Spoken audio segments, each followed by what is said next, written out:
Oh, we have quite a crew on here tonight. Okay. Okay, I'm Carol Lisbon, Chair of the Dover Planning Board, and I'm going to call this meeting to order at 7:01 p.m.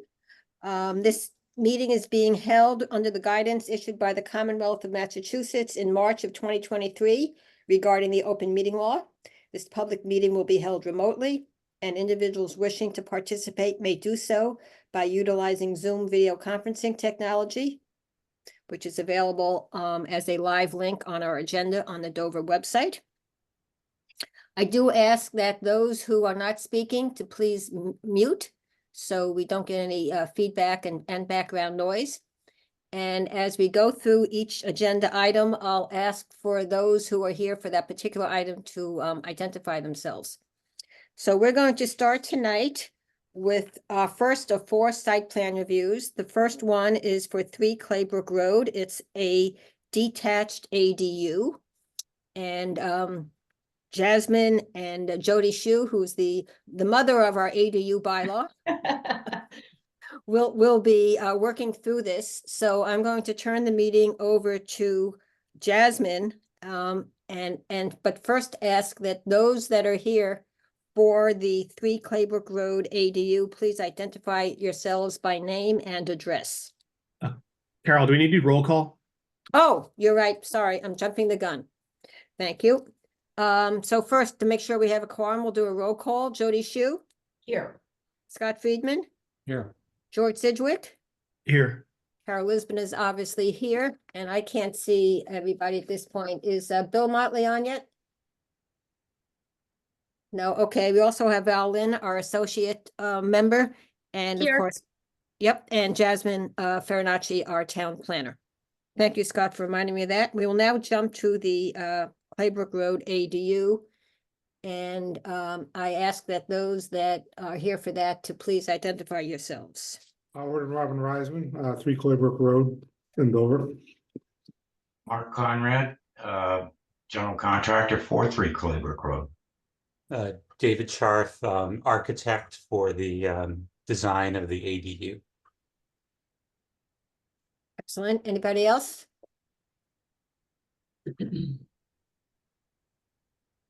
Okay, I'll turn it over to Jasmine. Can you see the floor plan of this proposed ADU? Thanks, Carol. Thanks, Jasmine. Yeah. Okay, excellent. So Mark Conrad is the contractor and the applicant for this proposed accessory dwelling unit. This is a detached accessory dwelling unit that's going over an existing garage. So this space is already existing. This is already constructed garage. They're utilizing the empty space that's existing above it. It's proposed to be 895.86 square feet. And the property will look essentially the same as it does for the road, with the exception of a proposed stairwell at the rear of the property. Can you see where that stairwell is decently, or should I zoom in? I think maybe just zoom out a tiny bit. That might be the answer. Zoom out. Okay.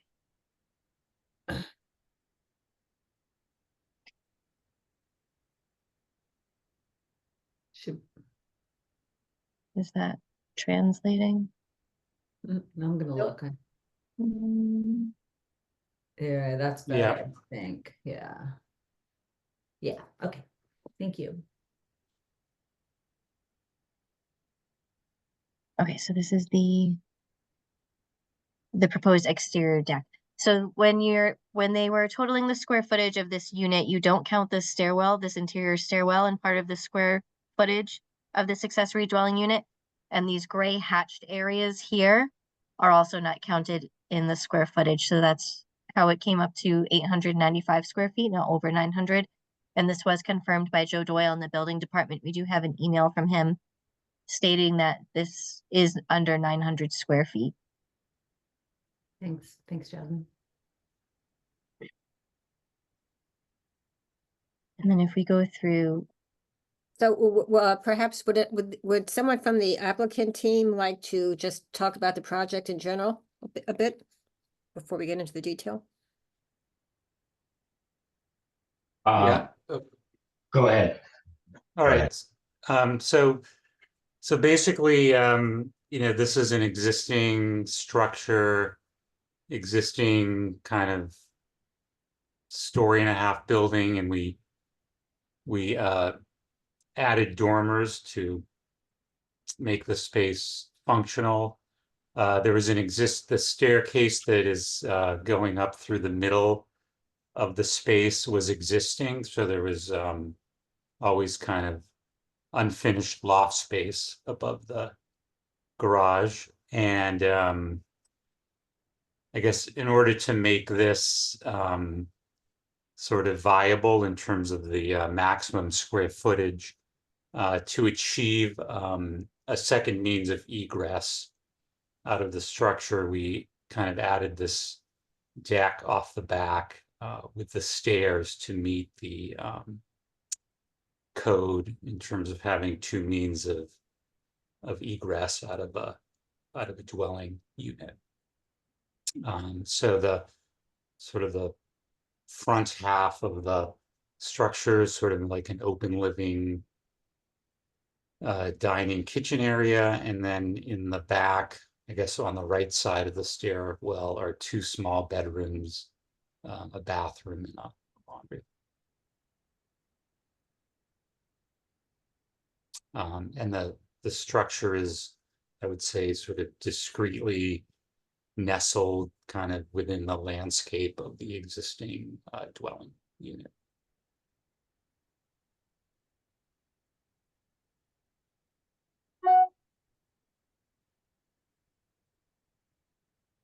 Okay, first of all, I'd like to recognize that Bill Motley has joined. Hi, Bill. And let's turn this back over to Jody and Jasmine. Jasmine, maybe just for the purposes of the members of the planning board who are here, we could just look at the site plan, just to put it in its context relative to the main structure on the property. And then, thank you for that description, David, appreciate it. Maybe we start with just a look at sort of the overall, how the accessory dwelling unit relates to the main structure.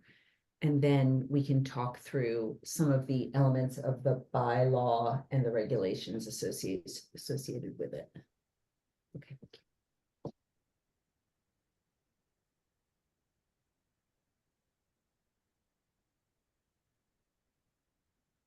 Has everybody had a chance, everybody who's a planning board member, had a chance to look at those documents that Jasmine had sent over to us regarding this property? Yes. Great. Yes. Does anybody have any questions just when looking at the overall site plan? And I know we've now looked at the floor plan itself as well. Anything that any planning board members want to bring up specifically before we look at our site plan process and walk through its elements? I'm having a little, the green line that goes through the barn. That's the 200-foot outer riparian line from the Charles River. Okay, oh, there we go. I see that. Okay.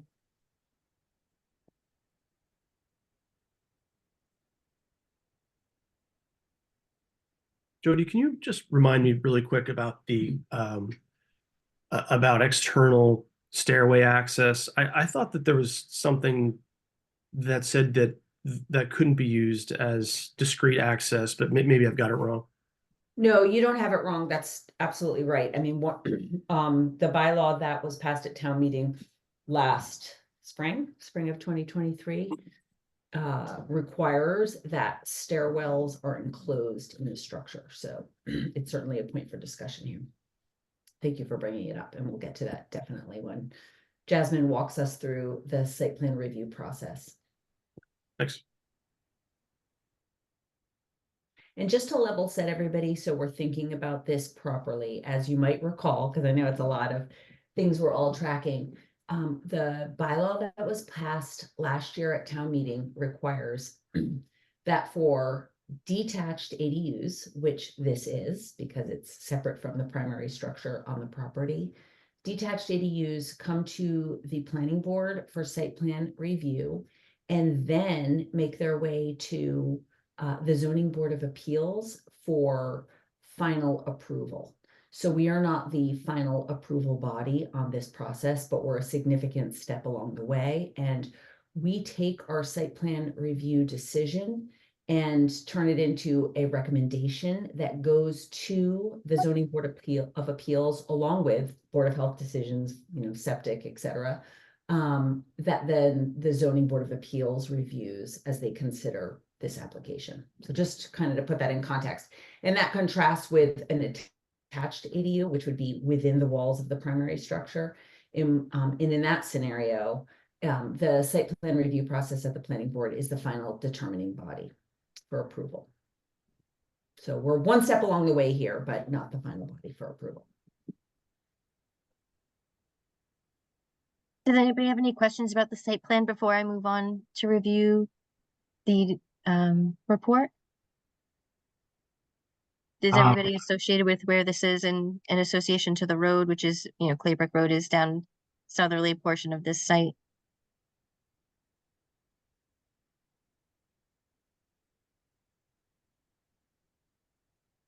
One thing I that, have a quick question. I'm just curious as to why there have to be two staircases. I live in a house that has one staircase that has bedrooms upstairs, and I'm not sure why there's a necessity for two staircases. I just don't know how that came to be, how it was voted on. Does it- It's not a local regulation, it's state building code. And we adhere to the state building code. Okay, I think the question that I think we've been grappling with as we've been working on this project is we already have one sort of discrete entrance to the barn with an existing stair that's enclosed. And why would a second staircase have to also be enclosed?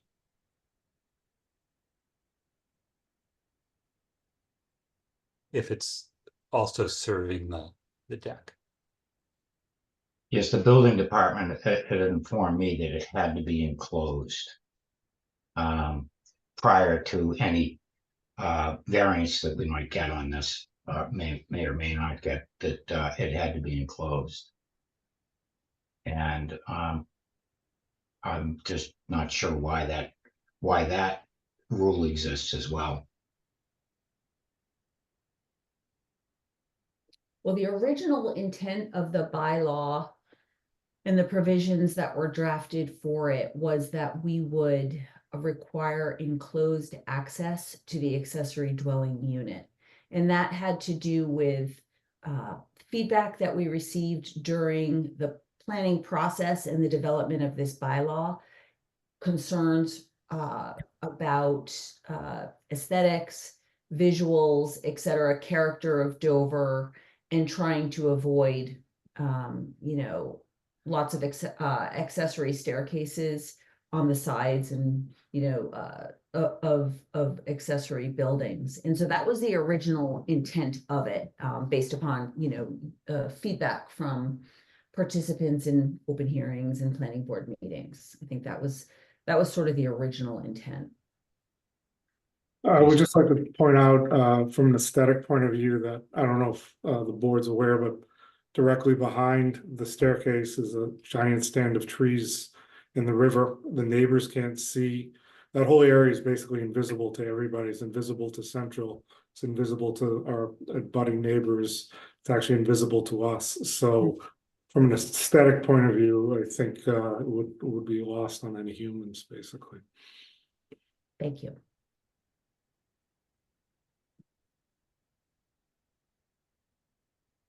Another thing that I think is really interesting on that site plan is, and I just want to point this out to the planning board. As Board of Health requirements apply to accessory dwelling units of all sorts.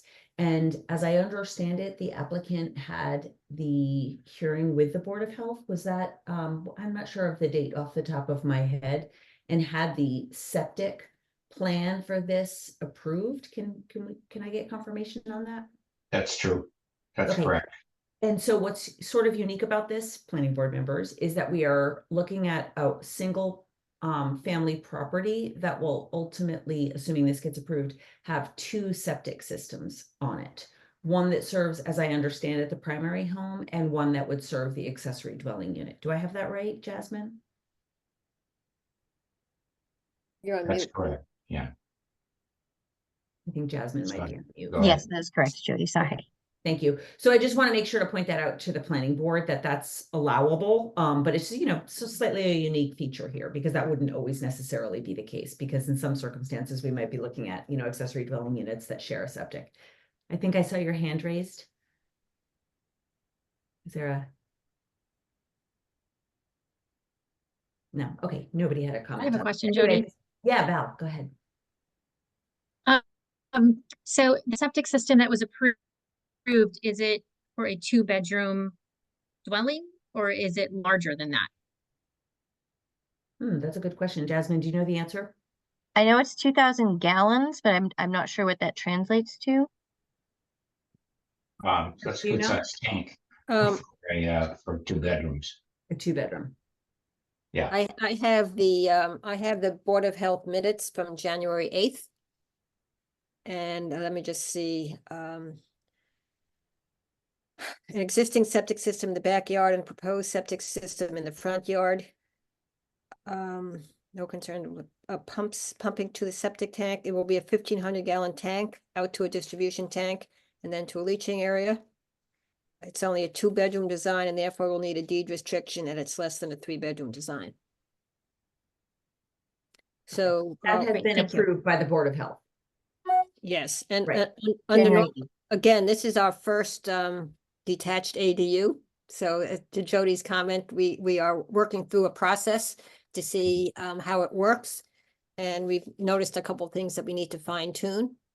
The bylaw and the regulations that we approved in February of this year require that we receive a report from the Board of Health prior to our site plan review.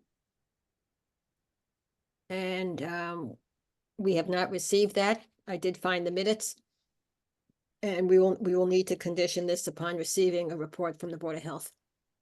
Jasmine, do you remember, I was in the office and the Board of Health was gonna bring it over to you? Did they do that? I never received it. No.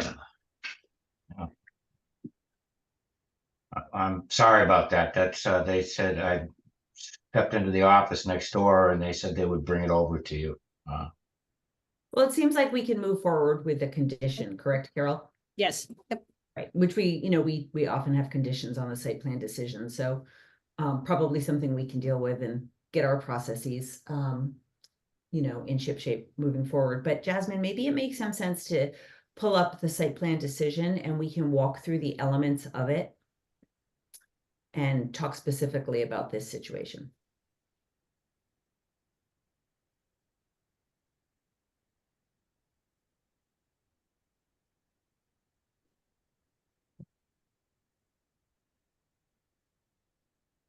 You want to walk us through it, Jasmine?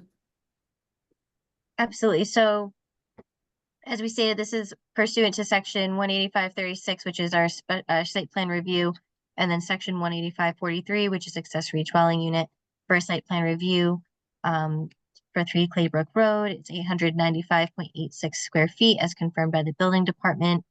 We received plans for a full site plan review stamped by Ronald Tarbieri, professional engineer. So the dimensional requirements of the inside, so in the outside, the lot size, the frontage, lot coverage, building height, parking, loading spaces, all of those requirements do comply with an accessory dwelling unit requirements. The existing driveway is not being disturbed by any of the proposed work as it's already existing structure.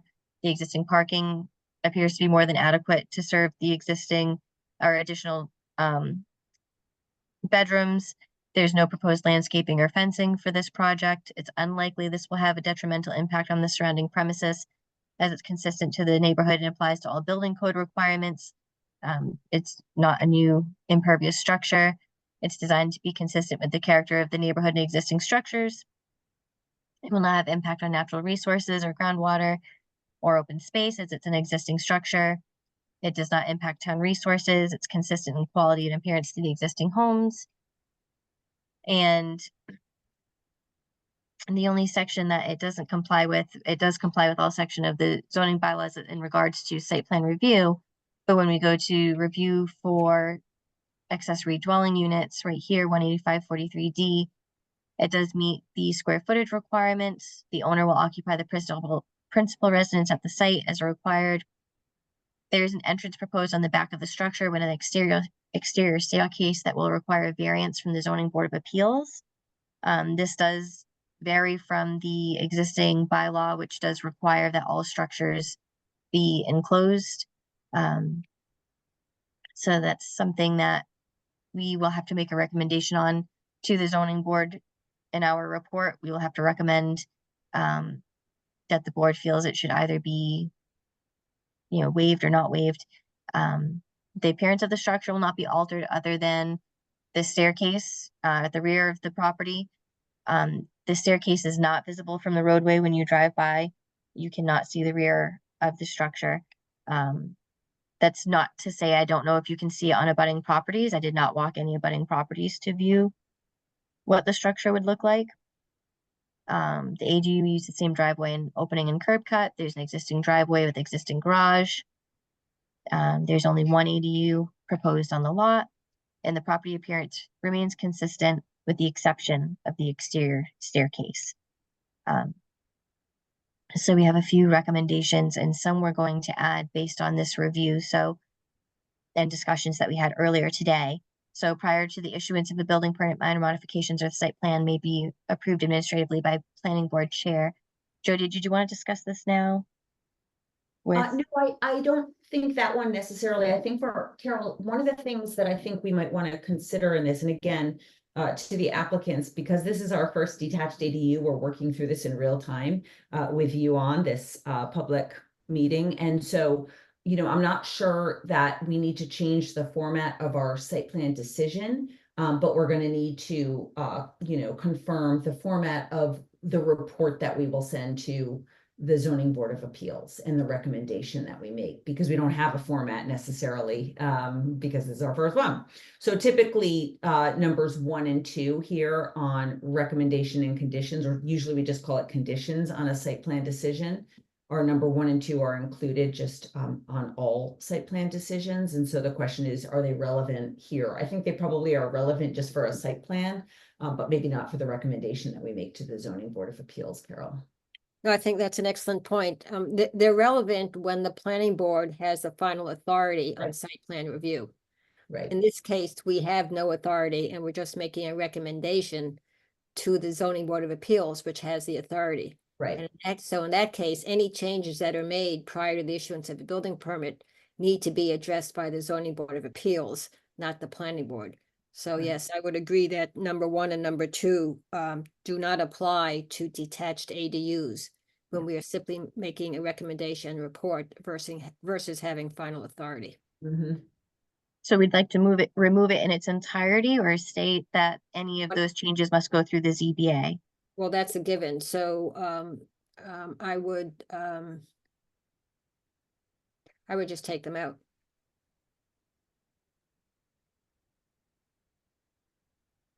Okay, excellent. So that leaves us with the condition that lighting must not spill over onto any adjoining property. Short-term rental is prohibited, and ADU shall not be used as a short-term rental as defined in section 185-5 of the Dover zoning bylaw. The site is subject to review by the Board of Health.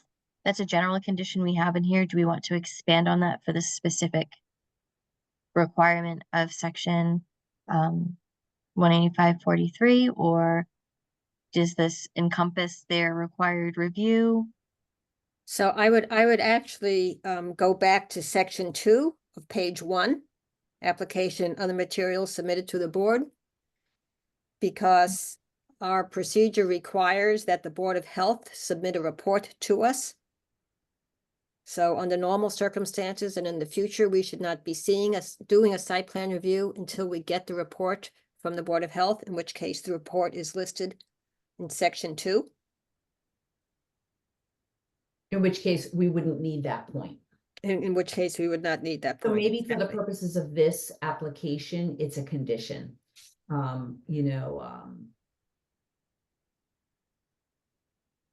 Well, I would, this is going to be going to the zoning board of appeals, and our package of material will be going to the zoning board of appeals. So, I can get the Board of Health approval for you tomorrow morning.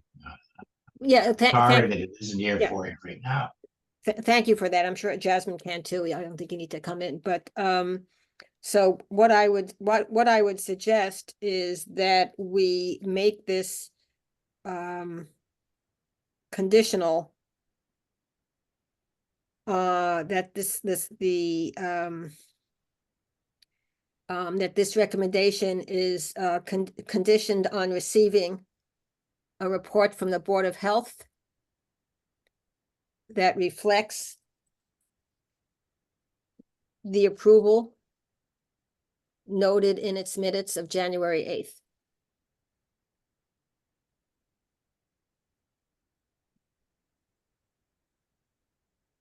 And then Jasmine, when you get that, that will become part of this recommendation that we send over to the ZBA. Excellent. I would also note that the bylaw and the regulations talk about the Board of Health giving us a report approving both the septic and the availability of water. And I don't see anything in their minutes about a well and having that looked at or tested or whatever. So maybe Jasmine, your condition would be. Oh, I'm sorry, wait, sorry, wait. A pump test will be required to ensure water flow for the entire property. Okay, so it's in there. Okay, sorry, missed it.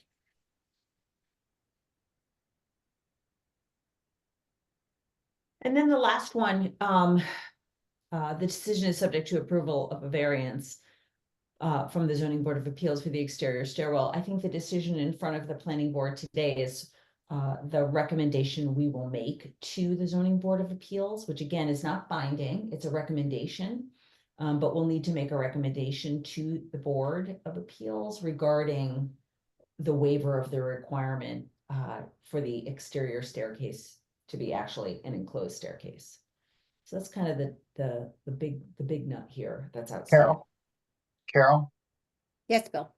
can I just, I'm still confused on that issue of the exterior stairwell. So am I understanding correctly that this unit is 900 square feet?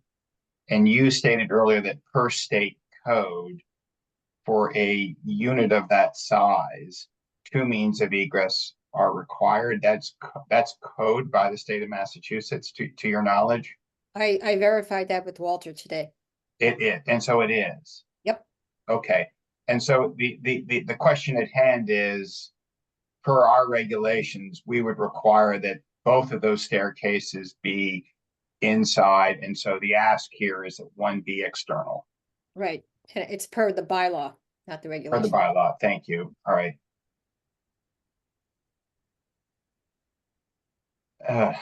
That's a dilemma.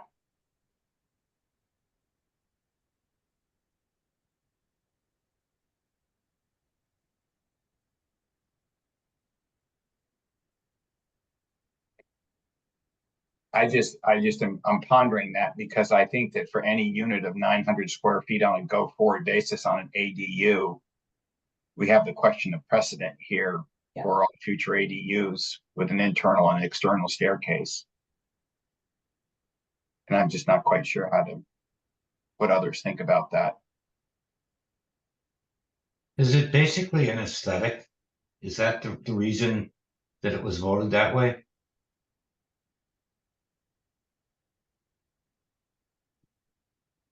Or is it, I can't think of any reason why it couldn't be on the outside other than that. I think that's probably right, but Carol, or Jody, you may have more knowledge of that. I think there might have been a variety of considerations. One certainly was aesthetics and trying to remove the subjective element here. So we're not kind of getting into the weeds of what one person thinks is lovely and another person thinks is not lovely. We wanted to have just some consistency there. You know, other factors that were raised, as I recall, from some of our meetings had to do with things like safety and, you know, ice on steps and things of that nature. But I think that predominantly it had to do with preserving the single family home aesthetic that Dover prides itself on, and people's concerns that suddenly we're going to have a lot of ADUs with staircases all over the place, and it's really going to change the character of our neighborhoods. And so that was, I think, as I recall, the predominant issue. And to, you know, I understand, Mr. Reisman, you know, your point, it backs up, it abuts a stand of trees. That all makes a lot of sense. The problem we have in front of us at the planning board is that a lot of precedent gets set with the first ADU. And so to have the first ADU that comes to us be the first one definitely wants a variance suddenly now. Yeah. It raises a challenge and puts us into that land of subjectivity that we were trying to avoid in the first place. Because while it might make sense on your property, it doesn't necessarily make sense on other properties, and then we find ourselves in that bind. Other members of the planning board have perspective on this? Val, you've always got some good thoughts. George, Scott? Well, I think you're right in terms of the spirit of this in the beginning. I sort of remember we didn't want sort of visual, as you said, with you know, a town full of homes with metal staircases hanging off the side, sort of a thing, which I think is a reasonable consideration. Obviously, this situation, as you point out, is different, and I think makes sense, as you point out. But the precedent is a consideration. But yeah, the aesthetic, I think, was a consideration, if I recall, and I think it's one that makes sense. The question is, do we want to be issuing variances on all of these? I guess. So just to We're clarify, not issuing the variance, so that's. I know what you. I know. It's where it's really challenging. Yeah, no, I know.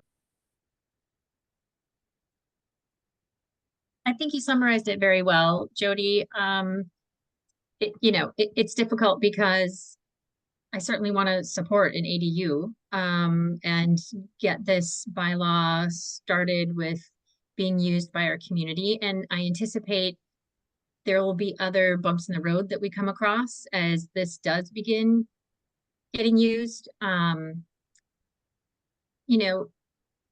find I find it's easier to support that it's on the second floor rather than like a third floor attic where you have multiple landings that would be quite cumbersome. So I think that's good, and it's behind the building. So as it's been said, it's hidden. So I think those are all good. So in the sense that the aesthetics that the community was looking for, I think can continue to be preserved, even though it's outside. However, the precedent piece is certainly, a concern and something to take into consideration as well. So I'm torn. I don't have a. Yeah, I can see it both ways. I understand the precedent concerns, but I also understand the context of this particular case. An interior, an extra interior staircase takes up quite a bit of room. Yeah. Sure. And we're limited to 900 square feet. We're probably going to lose, 40 to 50 square feet at least in that large room. There's really no other place to put it. It's also going to impact existing space, right? It's not like we've built this from scratch and can accommodate a second staircase in the original ground floor space. Jasmine, could you remind us when you talked to Walter about the building department about the square foot calculations, the logic for not including the existing interior staircase? Because it's not living space. They can't utilize that space in any way. It's a form of egress, so it doesn't count as living space. So I'm just hypothesizing, if the second staircase, which is proposed to be exterior to the building, was enclosed, just imagining it, that wouldn't count for living space either. It would just be an additional cost to the homeowner to enclose that space. Well, the other issue we have is that the structures in the partially in the outer riparian Okay, line, so Conservation Commission isn't too excited about putting in a foundation for okay. an That's the external other issue. stair. Yeah, that's the other Okay. issue. Yeah. So that's another issue that we have. Okay. Because And- that's, you asked that question, what that blue or green line was in the site plan, Yeah. Carol? Yep, So that's the only place that a staircase can go on the right side of the structure. We'd be too far into the setback of the Okay. structure if it was enclosed. So there are contributing sort of detrimental factors to allowing us to enclose a new staircase. Yeah. Okay. I'm sorry to ask you to do this, Jasmine, but would you mind bringing up the site plan? Because I'm not sure I understand the orientation of that. I don't disagree with you, David. I'm just trying to look at it and imagine that because how it relates to the riparian line. So you're saying that if it went on the, say, right-hand side of the unit? Yeah, so if it was out of the riparian line, Mhm. it would be too close to the side yard setback, so we'd have to get a variance for being within that this built- side yeah. yard setback. So the back of the structure was the only Got it. place, and so we're designing the deck to be cantilevered, so there aren't posts going down to the ground. So we're trying to have a very minimal footprint Right. in the outer Okay, that makes riparian. sense. But and have you theoretically, gone before for the Conservation Commission about this? I had a conversation with her about this, and it is really they have the right to comment and restrict us in terms of putting out hay bales and things like that. It's their observation, but unless they see something egregious that's going to affect the river, we would be free to go on this. There's nothing there that would cause any problems to the river at all. And Has the Conservation Commission specifically said that you do not need to go before them for an order of conditions? oh, no, I have to go before them. They have the right to review anything within the 200 That's, foot outer Yes. riparian zone. yep, They have the right to review that. As you may have imagined, this is very confusing because no one seemed to know where to begin on Right. this. So I have not sat down, I have not submitted anything to the Conservation Commission as of yet, because I don't know if this is gonna be allowed or not. right, At your stage, and then again at the Zoning Board of Appeals.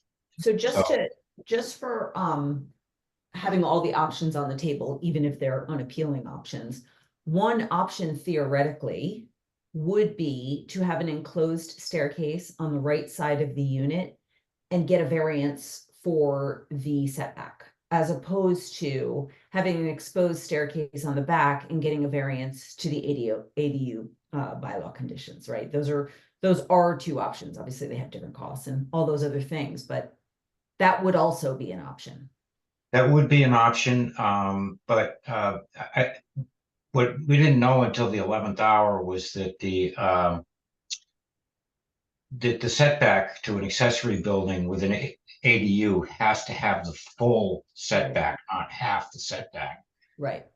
So we thought that would just be shot down, that our better option was to go with the one in the back. Now, What is that distance? I'm sorry, What is that distance there to this? To the- I think it's 38 feet, I believe, or something. I'm not, well, we used to have it on an older plan.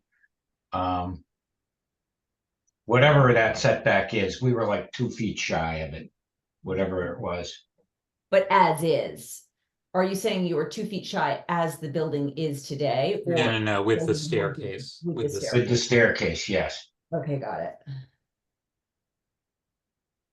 So those are the two variance options, enclosed with a staircase, get that 2-foot variance, or external to the building, get that variance.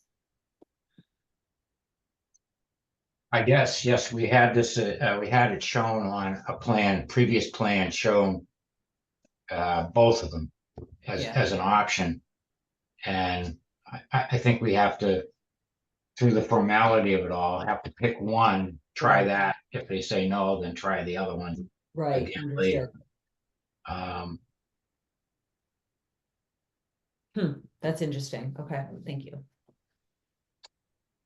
At least that's the assumption I'm making from conversation with Mr. Fryer. So With Mr. Fryer? Oh, for, Alan oh, Fryer, Alan Fryer, okay. So you already discussed this with Mr. Fryer? Well, I submitted, not knowing how to go about this, Carol, I submitted to the zoning board of appeals, the planning board, the building department, the board of health, everything. And no one seemed to know who went first. So what we find out is I needed information from the building department. And then I had to go to the planning board. And then we go to the zoning board of appeals. And if they say yes, then we go to the conservation commission. Okay, So that's sort of the sequence I've been led to believe was the way to go about it.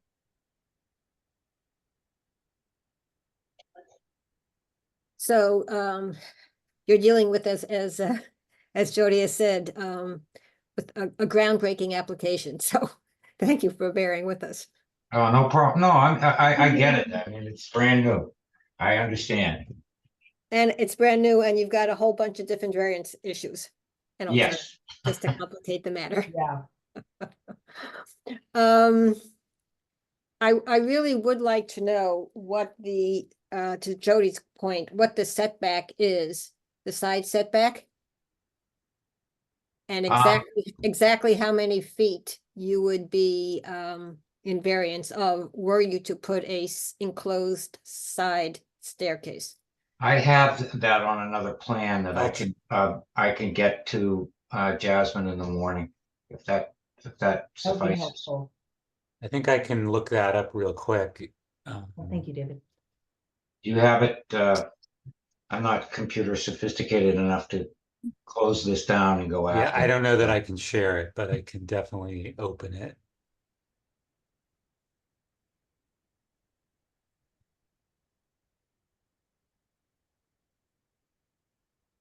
And what about the left side of the building? Well, it's still maybe partially within the wetland zone. It wouldn't be entirely. So was that something that has been discussed? There's not enough that sliver or that amount of space that's that's not in the riparian zone is not enough for the stair. There's not enough length for the stair to fit. Okay. Yeah. And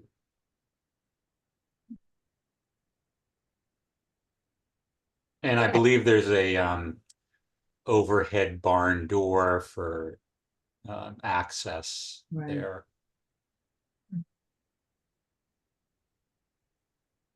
I'm sorry, did I miss it? David, were you able to get the setback? I'm just waiting for my Okay. Okay. my PDF to open. I mean, given that this is a recommendation, Mm-hmm. one approach might be to lay out in our recommendation textually the two options, Yeah, recognizing that the rear option may require will require Conservation Commission review, as well as a variance to our bylaw because it's not enclosed. And that the side one, while not requiring a variance to the bylaw, would require a variance to the setback. And then ideally, the board making a recommendation on its preference, recognizing that it's not binding on the right. zoning board of appeals because they're doing a special permit. However, I agree with that, Carol. The only thing is, I like the applicant needs to bring. Can the applicant they can't bring both options to the zoning board of appeals? Correct? Because, Yeah, I'm sorry, Joe, I didn't mean to interrupt. no, but, that's fine, Mark, sorry. I did not, I was advised to take that off, the second option off. Of that, I can't remember who advised me to do that, but that we take that off and just present the first one. But we do have a plan somewhere, on my computer. Okay, that shows so- both options in the inset. Yeah, So I believe the setback is 40 feet.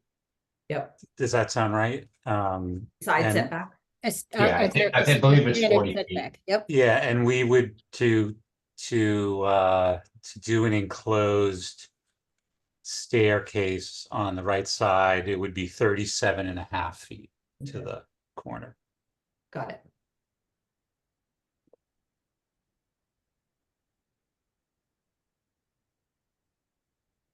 I like your strategy, Carol. I'm not sure about this, like the way it works. But I like it because it gives the zoning board of appeals its sort of due place, thinking about variances to the bylaw. And determining which is preferable from a zoning board of appeals perspective. We Yes, might have a perspective from a planning board perspective. And that would be valuable to them to hear, but ultimately it's a decision that the zoning board of appeals needs to make. But I just don't understand how the zoning board of appeals works in the sense of, do you bring two plans to them and they pick one? Or do you bring one plan and they maybe say, nope, we're not gonna do that one, bring us the other one and maybe we'll do that one. You know, I don't know how right, that works. which I think it would is, be better if it came from you than it came from me. I, In I'm not terms of an sure about that. application. I'm not sure about that. Well, The I zoning board mean- of appeals, by definition, works on special permits, which this is per the bylaw, but also on any appeal of a zoning bylaw. Right, So they have the objective job of assessing the variance to a zoning bylaw right, and deciding what kind of hardships and whatever other criteria they may use on whether they approve a variance to a bylaw. right. So Like, we don't have any role in, like, if we were the authorizing body, we would approve or deny this. Correct? Mhm. But that's just not the purpose of this meeting. It's to review the site plan and to make a recommendation to the zoning board of appeals. exactly. And then to the point of whether one or two options are presented to the Board of Appeals, I think that's a further conversation that the applicant team needs to have with the zoning Board of Appeals Right. when they submit their application to the ZBA. I mean, my experience in dealing with zoning boards is you make an application for a special permit for certain conditions that you need the permit for, Yeah. and the same would be said for the variance, so. Right. you- That's what I'm saying. It's a whole different application. It would have to pro- go, it's almost might like you be. go with one and then they might say no, just pretend they And said then we no, have to come submit the back with other. And another. then exactly. So is it worth us, Jasmine, do you have a copy of the original plan where we did that, or we showed it either way? Do you still have that? Let me see if I have that digitally. Yeah, if you don't, I think I still have it on my computer. I would think that, you know, the way you approached it earlier would be, there are two options, and if send that on to the planning board or the zoning board. And then if they say at that point, you can submit one and then come back with the other later. Does that make sense? You know, let them tell me that they want them one at a time. Does that? Well, yes, because it's their procedure. And when we were developing the regulations that support the bylaw, Mhm. it was very clear that those are planning board regulations for site plan review. And the one or two paragraphs that are there relative to the zoning board of appeals basically, basically the zoning board of appeals needs the applications. As far as their procedure goes, it's up to them to write their regulations. Yes. So, I'm still confused what to do.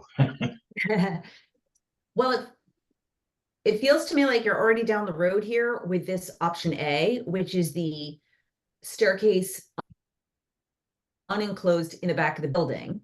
And we can make a recommendation to the zoning board of, we can make a recommendation that, I'm not sure how the planning board will feel about this, so I don't want to speak for the entire board, but it might say something like, you know, we have concerns about the enclosed because it establishes a precedent, yada, yada. An alternative may be to consider blah, blah, blah. As you reflect upon this application, you might take that into account.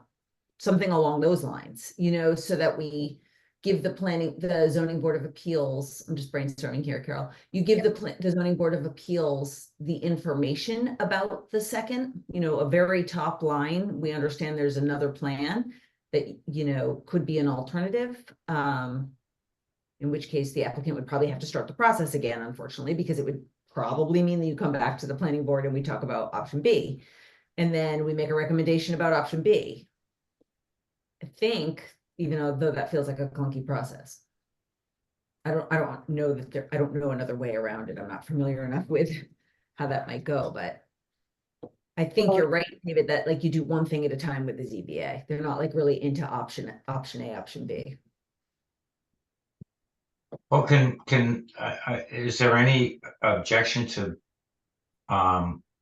letting them make that decision? Instead of just submitting the one at the time, if we submit two and they say, no, only one at a time, then I'm perfectly willing to do Mark, that. I know, I But there think may be If an they don't have those opportunity where they materials. Like the could planning actually board. just look at both. Yeah, I agree with, I understand that, Mark, but the only problem is that when we do a site plan review, like we have a checklist of materials that come with a site plan review, and that would include the diagrammatics and the, you know, the drawings that show the option B option. And I don't know of an example, as long as I've been on the planning board, that we looked at two options at the same Okay. time. Carol, you might know. No, but absolutely correct. But when we've been doing site plan review, we've been the final authority. Yeah, So, that's right. right, versus recommending. So obviously, when you're the final authority, you have to make a decision, Right. right? This is a little bit different. Yeah. So,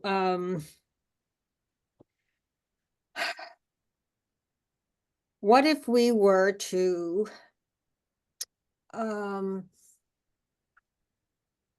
take a vote tonight on which option we prefer, which one we would recommend to the zoning board of appeals, understanding that it's simply a recommendation and they will do what they wish.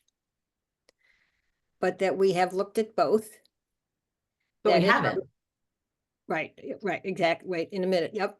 We have, Right. and that we, that in our write-up and in our report, we discuss the, as we have discussed tonight, the pros and cons of each.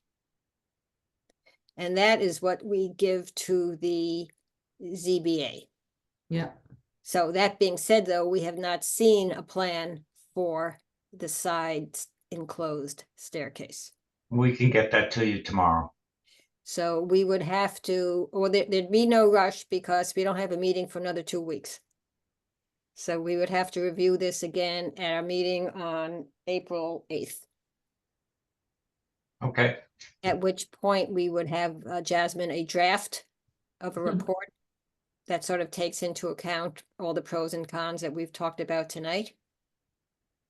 We would have the report from the Board of Health. And then we would be prepared, after reviewing the specific plans on the side enclosed staircase, to take a vote on a recommendation. Carol? Yeah. Can I explore one question, one concept, and it probably wouldn't make sense, but allow me for 1 second. David, on the unit, which is just under 900 square feet, does that entail both the ground floor and the second floor? No, No, Okay, so the 900 is the second floor? Mhm. Okay. And there's no possibility ever that the building department would ever grant a waiver for just one staircase. That's, We're no, going it's a life building- safety issue. we're not So- going, yeah, they're not gonna go there. Fine, and thank you. the building department cannot issue a waiver. Okay, thank you.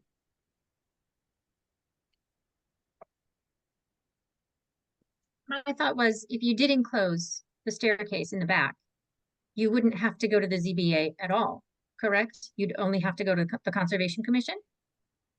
Um, No, Yes. this is a Oh, detached. it's a special ADU. permit. That's right. Sorry, I was thinking it of as one that's already in the house. But they wouldn't be looking for a variance, they would just be Variance. looking for an approval. No, I've been told by the building department that if the staircase is enclosed, then it's okay. Right. So Yeah, but still they whether have it to goes apply- off the side of the building or the back of the building, Right, back No, of but the they still building have to is a little approve. more difficult. Because it's much more in the riparian zone. Yeah. It's fully in it. no, So- I agree with you on that, Mark, except for the fact that by the bylaw. Yeah. ADUs that are detached from the primary structure all need to get a special permit from the ZBA. That's just Right. the bylaw. Oh, so we need a special permit for the You whole? need it no matter project. what, because it's a detached. ADU. Okay, I didn't realize that. I thought it Yeah. was the same rules. And Yeah, There's and if you the- went to them and there was like no issue, like you had an enclosed staircase, you know, all these things were just like easy peasy, under 900 square feet, all this other stuff, it would probably be a fairly straightforward process. Okay, So you're So- asking for both a special permit and a variance, two different things. correct. Yes.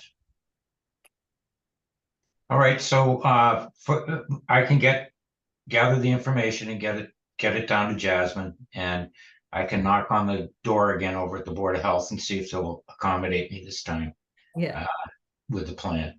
Well, we'll have Jasmine work that directly, Mark. That's okay. Okay.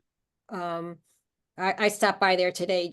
Jasmine, Jason wasn't in, but I talked to Priscilla and she couldn't find anything and wasn't aware that anything been done, so.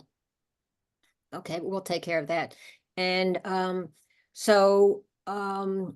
what I need is a agreement from the applicant to extend the hearing till April 8th. The site plan review hearing. can we do it verbally? Or do you need it in writing? No, we can do it verbally since this is recorded. Yes. Okay, April 8th. April 8th. Okay, Jasmine, that's correct, right? Yes. correct. We need your approval. Yep. All right, thank you very much. Okay, well, thank you very much. Thank you. And you've certainly helped us with our thinking and we apologize that you're that you're the guinea pigs for this. It's not the first time. Thank you very much. Thank you. Thank We'll see you. everybody then on April 8th. Thank you. All right, take care. oh dear, that's a complicated one, well, nothing like trial by fire, right, it's good not to have an easy one first, because we wouldn't be facing these questions, so. Right, and this is really, as we knew, right, that Yeah. that we really needed to go through one or two of these first to see. And Yeah. this one brought up everything. Yeah, it's amazing. Lack of a Gee, Board of Health the- report, the variance. Riparian line, I mean, everything. Exactly. Insane. think Okay, there- well, I think that's a good outcome, and it gives us a little time to, get ourselves even just a little more organized than we were on our thinking, so thank you. And I think the question about process was really good. Where do they start with this? I think That was I really think they made the right decision to start at the Board of Health because They you have to did. make sure that the septic and water works. That was always our intent. That was always our intent. And that's what the regulations say, that you go to the Board of Health first. Good, because perfect. that's like, they have to give us a report. Yeah, Perfect. I think it is interesting thinking about Concom because we didn't really baked Concom into the equation from a regulatory perspective. So that's kind of an interesting question. Well, if we have to update the regulations anyway, Yeah, we might want to you might want to consider, add that in there as well. yeah, Yep. We'll discuss that later on this evening. yeah, exactly. So, a little bit later than planned, we now have our second ADU, which is for Meeting House Hill Road. This is an attached ADU. And, who do we have tonight representing? I see Or Meeting Jacqueline House Hill? Pfeiffer. Yes, hi, I'm here. I am the architect and homeowner. Give me just a Hi, moment. I'll Jackie. pull up that site plan.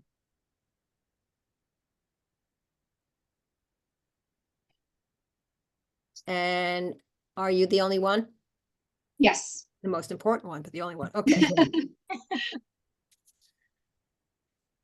Can you see that? No, not yet. No, not yet. Oh, okay.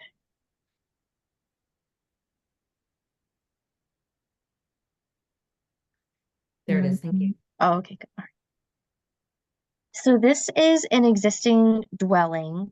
So there's an existing first floor of this dwelling. This is actually in the existing basement of the dwelling. So this hatched area is the area that's going to be the accessory dwelling unit. So this area right here, this is an existing door. It's going to be removed and infilled so that way they can't access the existing remaining space of the primary residence. And then this hatching right here, is where the residence will be. This is one means of egress, and then another means of egress is here. So this dwelling already has two existing means of egress coming out of the existing basement. And the Board of Health did perform a review of this. And as this bedroom here, as you can see, is existing, they actually didn't need to modify or update their septic at all because this already was an existing bedroom in the home. So we do have a report from the Board of Health that states that this ADU complies with their septic requirements. I don't have anything about the water on this, which I'll have to check with Jason on because they are adding a bathroom. But other than that, I don't know that water works the same way as septic, whether it's based on bedrooms or if it's based on use. For a number of people, I'm not sure how they calculate their water usage, to be honest. Go ahead, sorry. I'm sorry, where is the second? We've got the existing double door on the bottom there. Where's the other egress? On the left-hand Staircase? wall. This left right here, I believe this is another egress right here. This is another door. We can't see your pointer. Can't see where you. It's where, it Looks says, like Can you see it now, right here? sliding there. patio doors. Oh, okay. That's actually the window. It's actually Okay. up a little more. Oh, I'm sorry. Yes, there it is, right there. Sorry, the existing sliding patio door. Ah, okay. And then this existing double door down here. Got it. And how many square feet is the unit? So the total square feet is 800, excuse me, 890 square feet total.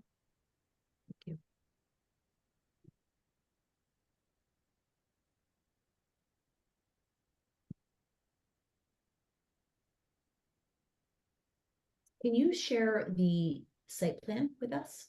Unless anybody has any other questions about the floor plan? Just had a question, Jackie, the section that is still for use with your main home, there was a door, was that door opening and an egress for that area as well into the ADU section? No, it's completely closed off. Okay, From that it's walled off. part of- like a basement. Okay, got it, Part of thank you. it.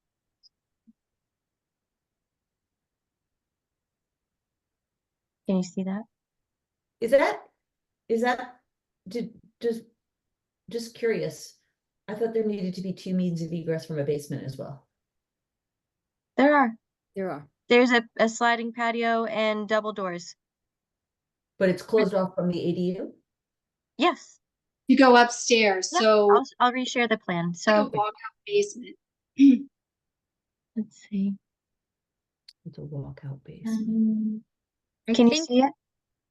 There we go, yeah. Okay. I'm So just if talking you come about up- to So Jasmine. here's an existing door here that's gonna be removed Yep. and filled, so they can't access the remaining house. Oh, you. Here's is an existing patio coming out to the exterior. And then down here's existing double doors coming I'm out to the I'm exterior. actually just talking about the portion of the basement that is not part of the ADU. That's reserved for Oh, the I see. I homeowner. apologize. I think I don't- because there's no sleeping area, there's no bedroom. It's just laundry, mechanical, and an office. Maybe I that's don't it. know I if they don't- need Standard. egress. Yes, And maybe it's- the window counts as egress. Yeah, I don't know. State code has, it's a living unit. So that's what required, that where the trigger for the second egress. Exactly, yep. Okay.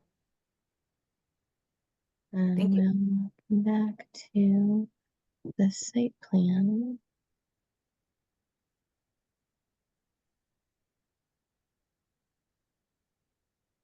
Can you see the site plan? Yes, thank you. Okay. So this is the existing home. It's just in the basement of this existing Yeah. structure, so it's already there. No proposed changes to the exterior or the yard or the driveway, the existing driveway. Did we have any questions? Did you want to go? It's just one change, there'll be a new door put in the northeast side for egress from the first floor. But no, it's just going out to grade. And where is the parking for this house? Uh, Kind of over there. Okay, existing parking, got it. And there's no garage. correct. And how many cars do you have?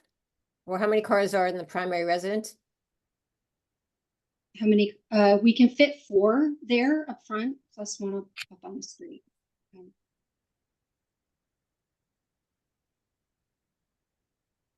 So you can fit 4 in the current parking area. Okay. How many cars are associated with the home currently? Currently, there's 3.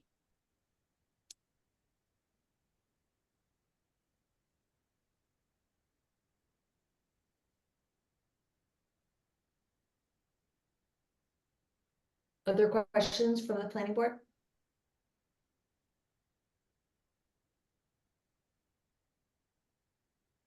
If not, then maybe, Jasmine, it makes sense to walk through the site plan review decision document, and we can look at the various components. And just to remind everybody, in contrast to the first ADU that we saw tonight, because this is attached and within the primary residence, we are the deciding body here on the approval. So we have a decision to make, not a recommendation. Jasmine, you can walk through that. Okay, perfect. Thank you. So as we stated, this is a proposed accessory dwelling unit for 890 square feet. The property will look exactly the same as it does currently from the road. There is a site plan submitted, and the plans were done by Jacqueline Pfeiffer. The application complies with all dimensional requirements for the ADU as far as lot size coverage, things of that nature. The existing driveway will not be disturbed by the proposed work. There's no proposal to do any work on the existing driveway. The existing parking is adequate to serve for single family use. That's really a determination, I think, of the board and the applicant when you determine how many parking spaces can fit there. There is one image I would like to share with you after. Yes, Jody, sorry. What does it mean the garage will provide an area for parking or loading? I thought there was no. Oh, garage. nope, that's not supposed to be there, sorry. Okay, got it. Thank you. There's no proposed landscaping or fencing for this project. It's unlikely this will have any detrimental impact to the surrounding premises. It's consistent with the neighborhood and building code requirements. It's consistent with the character of the existing neighborhood. There's no external changes. The proposed ADU will have no impacts on the external natural resources as it's an existing structure. Doesn't have impact on town resources. It's consistent with the quality of the existing home and complies with the requirements of the zoning bylaws. Now under section 18543D, The proposed ADU measures 890 square feet. The owner will occupy the principal residence at the site. The entrances are existing at the rear and side of the residence. The appearance of the structure is not altered and will not be detrimental to the neighborhood. The ADU will use the same driveway opening and curb cut that's existing. There's an existing driveway on the site. However, I am a little concerned of how many vehicles can fit within the existing driveway. It is a very small neighborhood and the roadway there is very small, and I feel it would be very detrimental to neighbors to have anybody parking on the road in that neighborhood. I do have an image that I'll share with you after we go through this so you can just see it. There's only one ADU proposed on the lot. The property appearance remains the same and consistent with the addition of the accessory dwelling unit. And then we prior to the issuance of the building permit, any changes must come before the planning board chair. Same with any modifications coming to the planning board. Lighting may not spill over onto any adjoining property. The short-term rental is prohibited. And the site is subject to review by Board of Health. Jackie, will you be adding lighting to the 2 sliders in the basement? Outside lighting? So there already exists light because we have an existing deck and there's some lighting. We're not going to change that. So you're not adding any additional exterior lighting? Correct. Thank you. Okay. Do you want to share the photo that you were referring to, Jasmine? Yeah.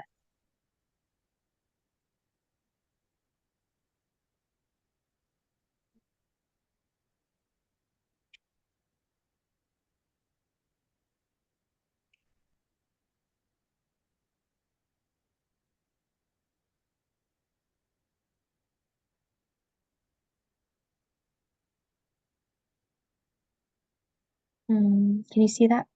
Yes, thank you.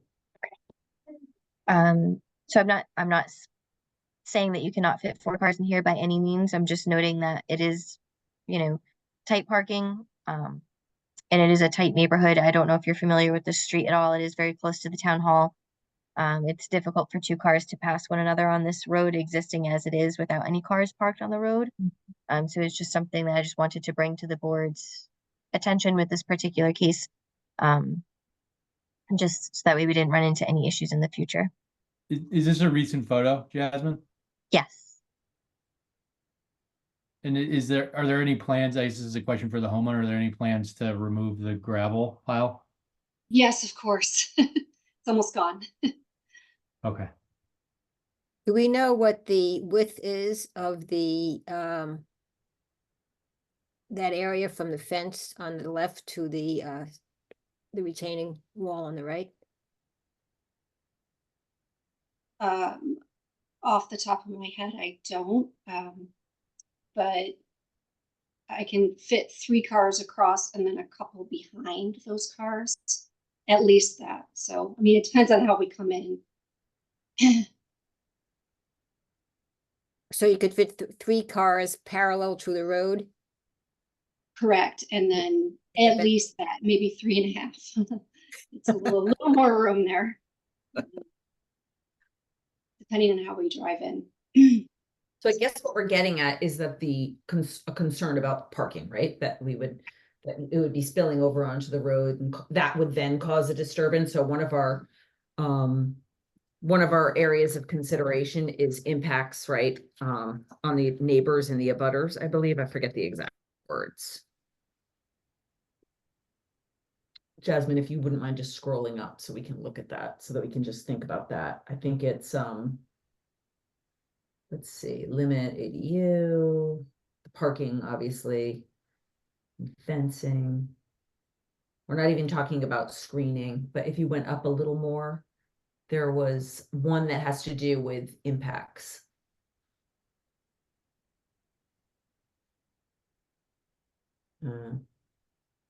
Character and appearance, harmony. C, the adequacy of arrangement and number of parking and loading spaces in relationship to Right. proposed use. Yeah. I think C and also H. Yeah. So just thinking about that in terms of like, if you're a neighbor, you know, and there's cars spilling out all over the place, and I'm not suggesting that's the case, Jackie, I'm just like imagining worst case. It scenario. actually happens all over that neighborhood, is cars are everywhere, you know, close to the road. There's no garage, there's very few garages. Yeah. So you're saying it's kind of like the way it is there, Yeah, wouldn't be like extraordinary, right? correct. Is that like overnight parking or just when people have friends over and so forth? Yeah, no, it's resident parking. Mhm. We do not have a regulation, to my knowledge, regarding on-street parking in Dover. Correct? No, not that I know of. The post office gets upset though sometimes. So theoretically, just sort of thinking out loud here, I mean, you could have no ADU and a homeowner with 6 cars for whatever reason, and they would have the right to put as many cars as they could possibly fit in their driveway. And abutters would have no ability to be concerned about that, or even on the street. So it's kind of, you know, an extra consideration when it comes to ADUs that doesn't apply to homes without an ADU.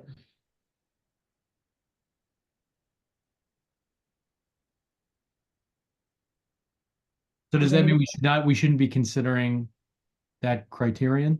No, I'm just sort of like putting it in context. I think it's good that we consider parking, because I think it's a consideration that neighbors also brought to us during this process of thinking these things through, and I think it's important to consider. I'm just saying, given the neighborhood, given the existing neighborhood, it may be, I'm just supposing, you know, it may be in keeping with the way the neighborhood operates. Yeah, and the homeowner said, she said she can fit 4 cars. Mhm. They have 3. I don't know. To me, that seems okay. The gravel's gone. I think it's okay as long as the cars aren't spilling over to the street. Is that, Right, do we agree? right. That would be the concern. If they are starting to park on the street, then that becomes more of a concern. I think that is what we're getting at. Right. Is the park, this is a question for the homeowner, is the parking deep enough? When you say it fits 4 cars, it's like it's 2 by 2, like in there flush with the property line? Yeah, so 3 feet across the fence, you saw the gate and the fence there. At least 3 feet across there. Sometimes we can sneak in 4, but I'll say 3, and then we can actually fit cars behind that. Oh, okay. I was thinking 2, like, yeah, I was thinking like 2 by Tandem. 2. I see, but it's 3 across. Okay. So 3 across 5. and 2 deep. And then you can still get a snowplow coming down the road. Got it. Not Okay. straight. Thanks. I mean, I think also given, just throwing it out there, but I mean, because we have the owner occupancy of either the ADU or the primary residence, there's an incentive by the homeowner too, to be able to access cars and, you know, not have it spilling out over the street. I'm not looking to put words in Jackie's mouth, but I think that's also a feature of our bylaw that's, you know, preserves neighborhood character, in sort of addresses that concern that was raised, that, oh, somebody's going to put an ADU in and then they're going to be renting out their primary home and their ADU, and all, you know, heck is going to break out, and that's not the case here. Yeah, agreed. Jackie, you mentioned that there's enough depth to have 2 cars, 2-car deep. Yes, it's kind of a trapezoid shape. Hmm. So it's partially 2 cars behind. So we've actually had up to 6 cars there, no problem. Okay, so you could have 2 rows of 2 cars deep. If everybody's Yes. careful about putting it. Yeah. Got it. Okay. we could add a recommendation under conditions that addresses this parking issue. Mhm. What would you like it to say? Maybe something like, all efforts should be made to keep the entire driveway area clear for parking for a minimum of 4 cars to minimize the need for on-street parking. A maximum, don't you mean? A Minimum, max- minimum of 4 cars. Jackie just said she'd sometimes fit 6. Oh, Right, we want the cars in the driveway, not on the street. Right. right. Mhm. And I would say to avoid street parking. I mean, I think, That's even better, yeah. yeah.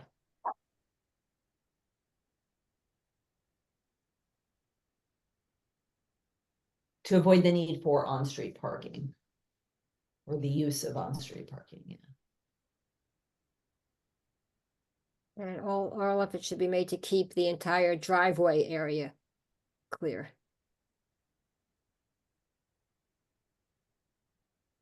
Yeah.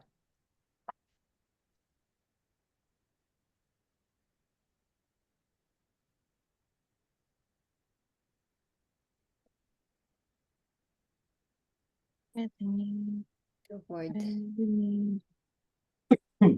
To use, or to utilize on-street parking, yeah.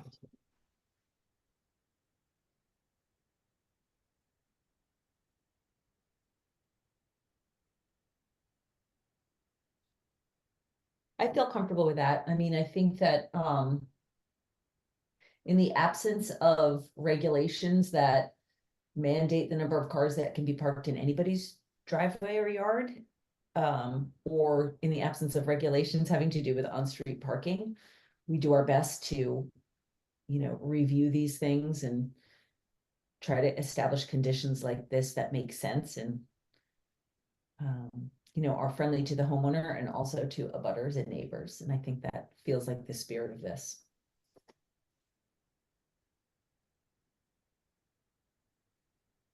and then I would also say on point 6, gets back to what we talked about, at the 3 Claybrook Road, ADU. That, that this approval is conditional upon receipt of a Board of Health report. Regarding septic and water. Mhm.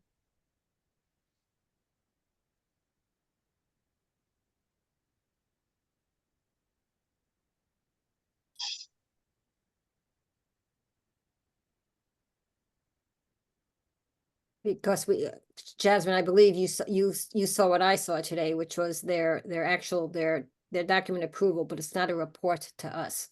Right, right.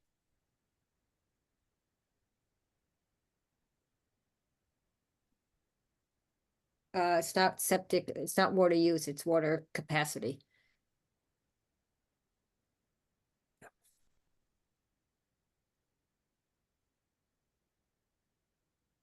Period. Any other thoughts from the planning board?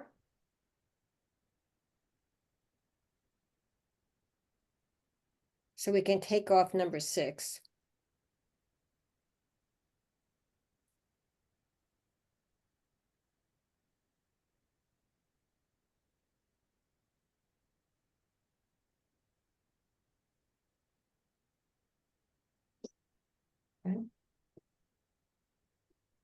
Okay, in that case, I will make. Carol, sorry, a mo- one, Oh, sorry. yeah. I'm looking at a memo that came from the town's attorney in 2016, just as a reference point, not that it needs to necessarily impact anything, but it's just saying, Dover zoning bylaw 185-34A requires, 2 parking spaces for each one family dwelling. I think this is talking about the downtown area, but it's the only thing I have found in our zoning bylaws that talks about parking. You say 185, what, 30? It's 185-34A. 185 dash Talks 30. about minimum parking requirements. It's for, I believe it's, It doesn't include residential districts, though. oh, I other don't than think- resident, okay, so it's, Yeah. so business district, For okay, business, so medical, sorry, professional, manufacturing, yep. okay, sorry.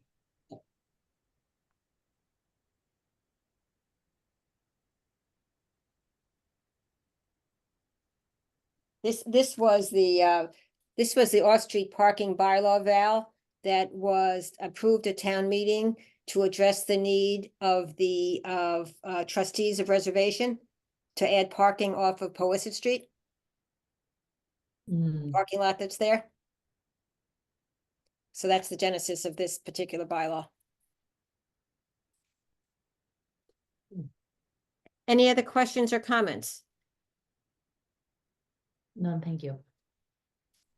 In that case, let me read the motion. If we could pull that back up, Jasmine.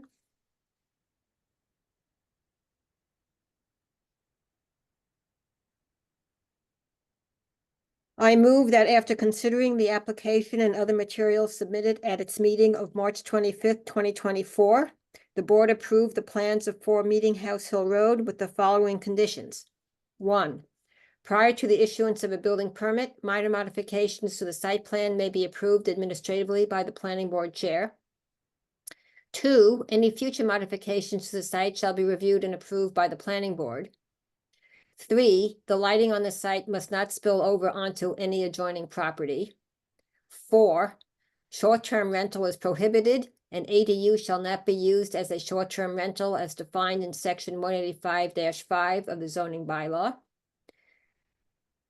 5, all efforts should be made to keep the entire driveway area clear to allow for parking of a minimum of 4 cars within the driveway to avoid the use of on-street parking.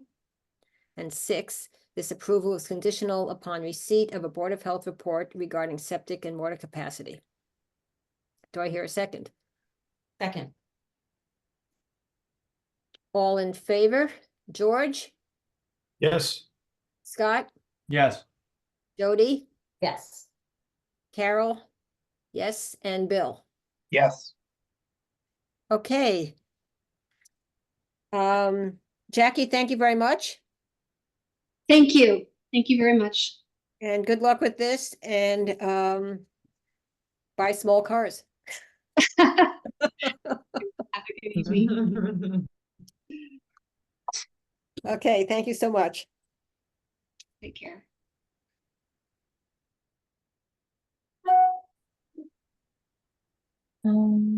Okay, 2 Walpole Street. A sign not- request.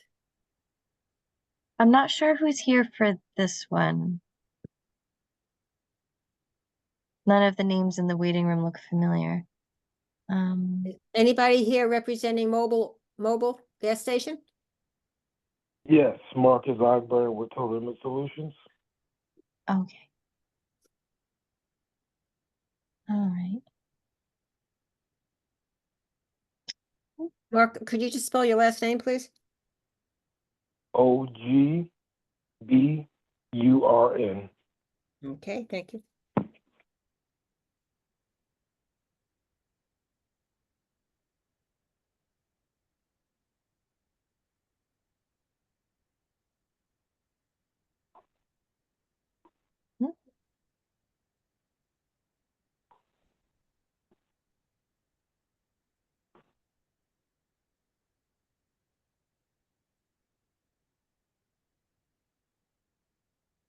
This is just a sign approval for a replacement for a sign at 2 Walpole Street. It's an existing mobile sign.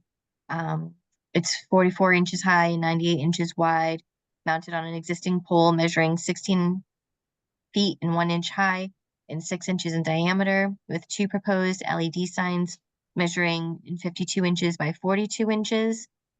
The signs themselves are not illuminated. It's only the numbers. I know we have a bylaw saying no LED signs, but this is just the numbers being illuminated, not the sign itself.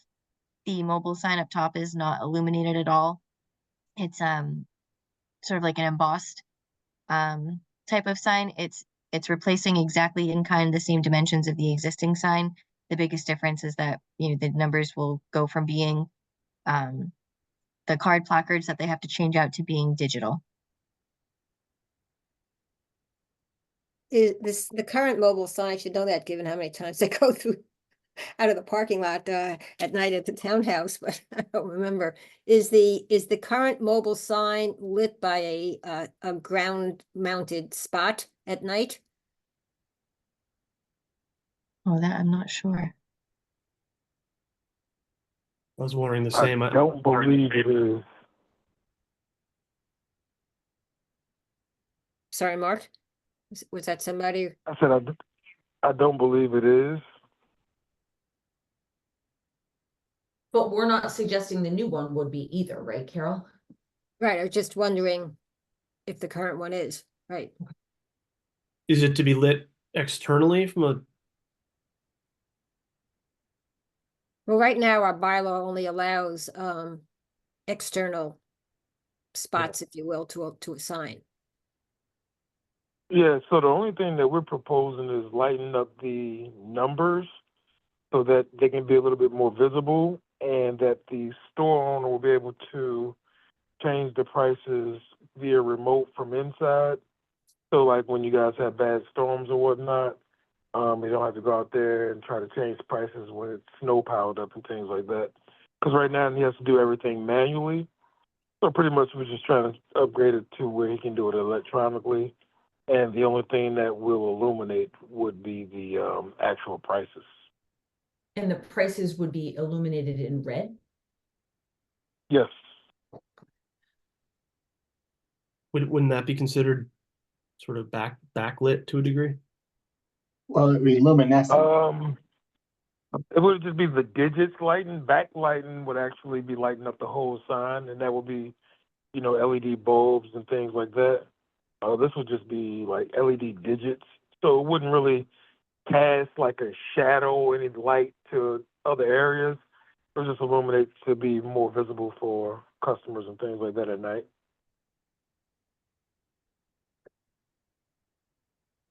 So I guess the question is do we consider that internal illumination, right?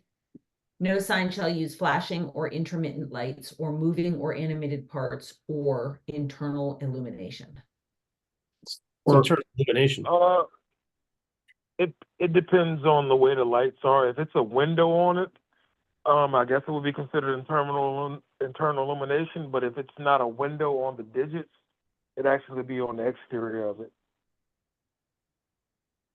But isn't number 5 of the sign bylaws say no sign shall use day glow or luminescent color? Isn't the red a luminescent color? I don't know that definition. I'm not sure about that.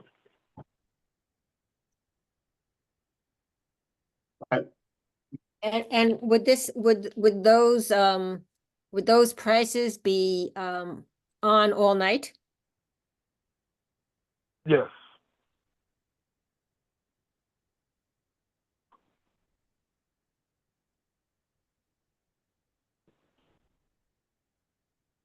I thought when we were doing Dunkin' Donuts, are those lights on all night? Is that sign lit all night, for instance? I don't know.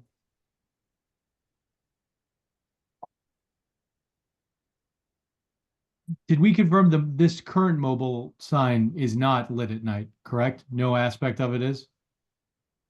Right. This is an upgrade. Yes, we're trying to upgrade it. The actual mobile logo and the pricing, none of that is illuminated. So the only difference is that now we're gonna have these red lights for pricing. Yes. Yeah. And the white lights are probably sort of reflective, so that maybe that's how that works, like at night. I don't know. I mean, No, I think that and we need to check this, that there might be a ground-based spotlight that illuminates the sign at night Oh, yeah. from the ground. Whoops. There may be a spotlight right out there. Looking at the pictures that I'm looking at right now, I don't see one.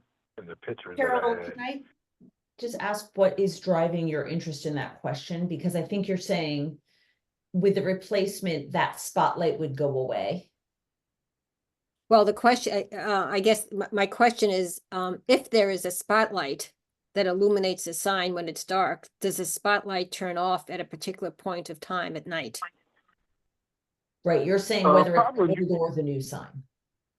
And then the question would become, would the LED lights on the new sign also turn off?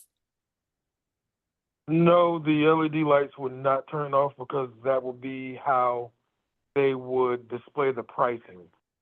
So they would have to display the pricing at all times.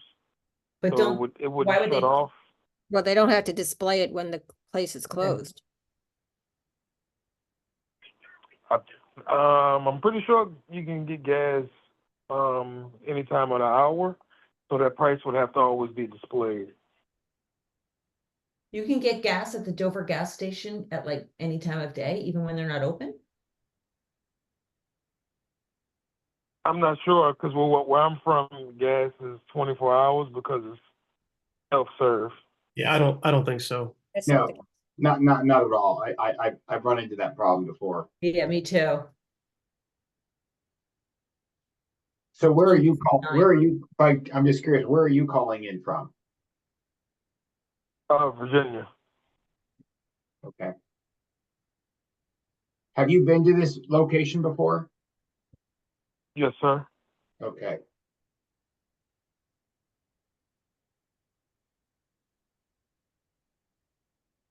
Just want to take a look at the sign regulations.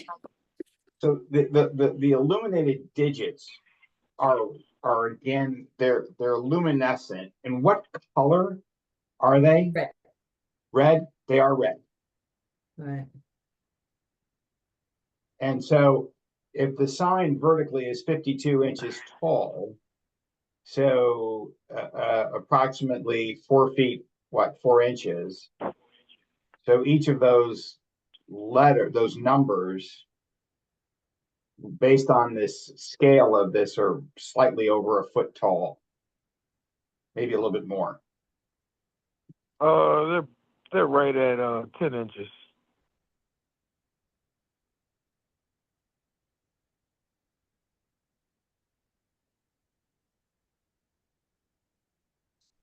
I don't know if I want to jump the gun, but for talking about size of the sign, I had a further question, although maybe this is for the planning board. Maybe I'm misinterpreting it, but the sign bylaw, I think says a freestanding sign can't be more than 5 feet from the ground to the top of the sign.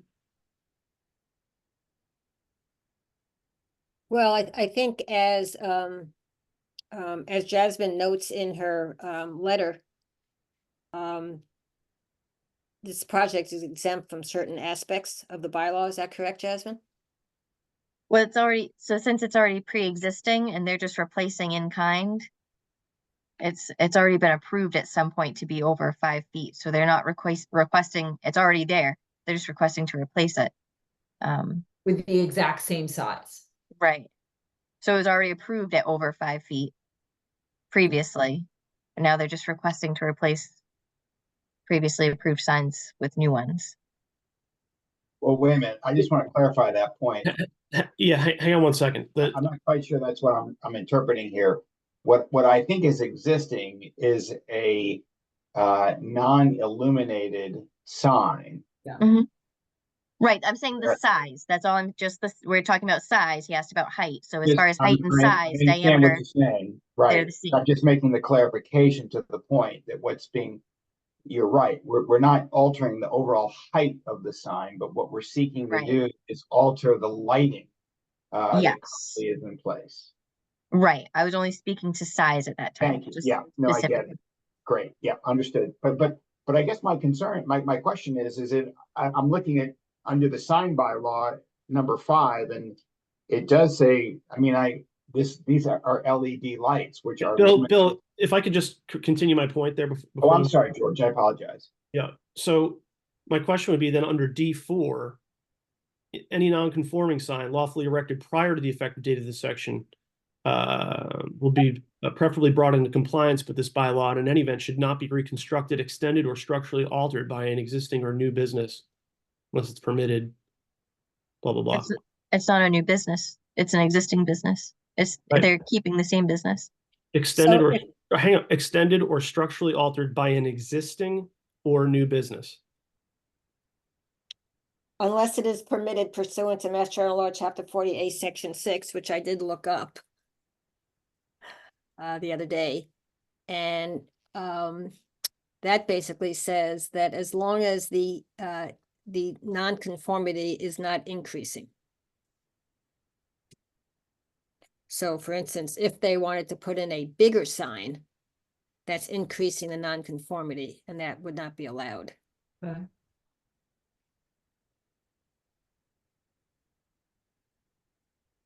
But what they are doing here, to the points that everybody's raised, is, and our bylaw does not address LED lighting. Yeah, I would say that's a nonconformity, and that's a whole other sort of issue in and of itself. Yeah, I think that it's pretty clear. No sign shall use day glow or luminescent colors.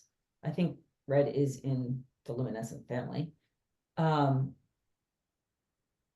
I think the issue of suddenly the red lights being on 24 hours a day would be a significant change.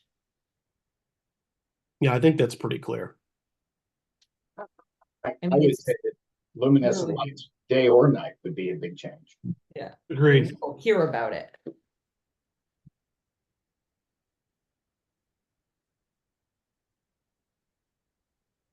Well, I just looked at the store hours, and it seems like they close at 9 p.m.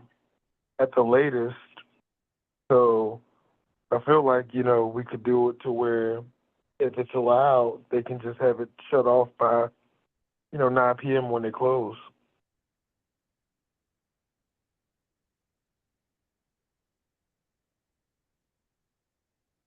So, I think we need to give a little bit more thought to whether replacing non-lit digits Right. with LED light falls under a 5. No sign shall use day glow or luminescent colors. And if it does, under our current bylaw, then this would have to be a variance that goes to the ZBA. Yes.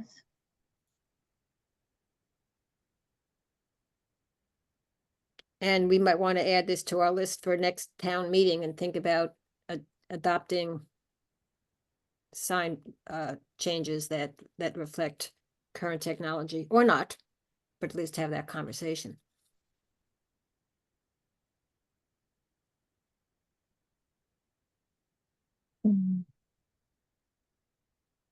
Yeah, I would just chime in, Carol, that I also think that with the efforts of the Village Center group that's working to sort of preserve some of the character integrity of the existing village, when you look at other sort of historic areas in surrounding neighbors, communities, I think this type of illumination would probably be discouraged. So I think that would be part of the conversation as well. Excellent point. Agreed. Yeah, it's still in draft form, but it's going to be put to the board, I believe, in the next meeting. This runs counter to what we have in that draft document. And even things that you would see at mobile stations in neighboring towns, such as Westwood, which I believe their mobile sign is made out of wood. Yeah, I think you're right, George.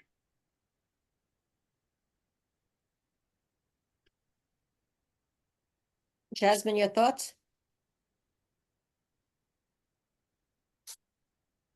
I think that when it's a difficult interpretation, because I believe the intent of the bylaw was to stop the illumination, like the expelling of light from signs. And while I don't necessarily this would expel a lot of light, I do agree that LED does fall under luminescent, which is just light given off by non-heat source. So pretty much any electric light is considered luminescent.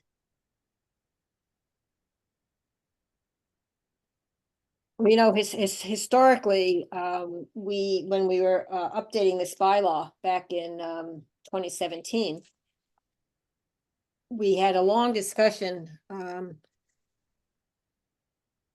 Jody, your memory as well, if you would, relative to the lights that were the lights in like the Dover Market and the windows and the Dover Deli.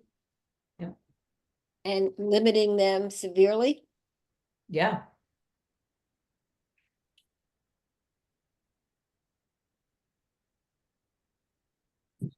I think at this point, I don't know how we can approve this given our current bylaw. In addition to, you know, what the ambiance that we want to maintain for the village center, which isn't a legal thing. But the current bylaw as written seems to me to be limiting. Just to follow up on Bill and George's point about the Westwood Mobile, I'm on Street View, and it is the same as ours, but it looks like there are two panels of fluorescent lights just above the mobile logo. That's the only difference. So Right, so they're illuminating from the top could you go onto Street View of our Dover Center to see what the mobile station looks like? yeah, I did. And I didn't see anything up I top. don't think it has any illumination. What's that? I was saying, I don't think it has any illumination at the Dover. Yeah, I couldn't location. tell, Carol, I couldn't tell if there was something on the ground. Right. Anyway, it doesn't, to some extent, it doesn't matter what already exists, does it? Other than that,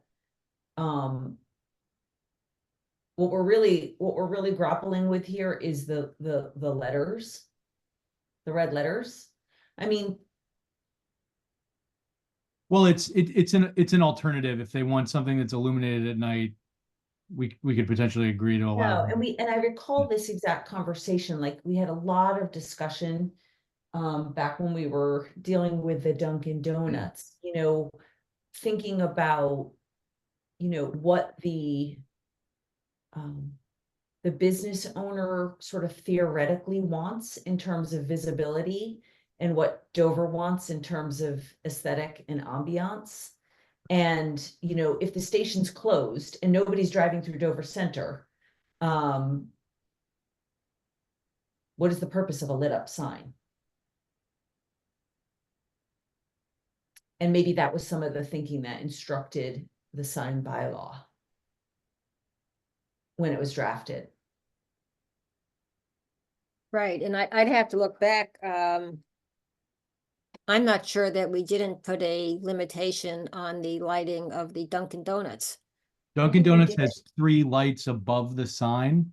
They're like those little overhang lantern lights. Yeah. Yeah. Yep. But that was a lot of conversation, lighting. If we went back and we looked at all those conditions, that was like a lot of conversation. Because I think if my memory serves me, they would have liked that thing lit up 24 hours a day. Yep. Yeah, and this is a similar compromise to what is at the Westwood Mobile. Dunkin' Donuts signs also made of wood, which is another conversation. I thought that was in the bylaw after that situation, but it's not from what I can tell. No, it's not. That was a negotiation with the applicant.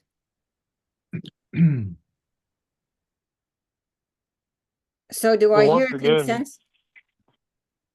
Well, and once again, these red, you know, LED lights will not project a ton of light to you know, cause any, like, I mean, when it's nighttime, it still appear to be nighttime. It wouldn't like light up a bunch. It'll just display the prices. You know, just throwing it out there. No, thank you. I mean, that's a good point. They're not going to light up the area except that they are very visible, They're the only Yes, ma'am. visible. which is what we're more interested in. got you.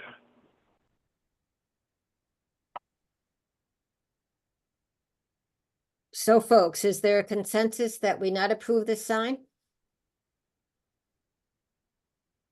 I I think think I so. would be uncomfortable voting to approve this sign. Yeah, I'm in favor of not approving. Same. Because of the illumination, right? Just to be clear, so if they wanted to come back and replace it with another sign in kind with what's existing. Right, I mean, I feel like that's sort of fair game, given, Yeah, it's the aesthetic of the illumination that I think Yeah. gives us pause.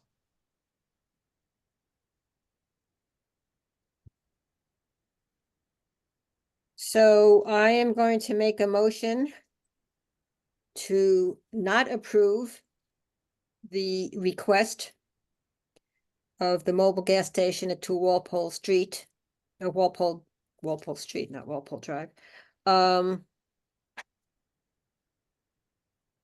To update their sign.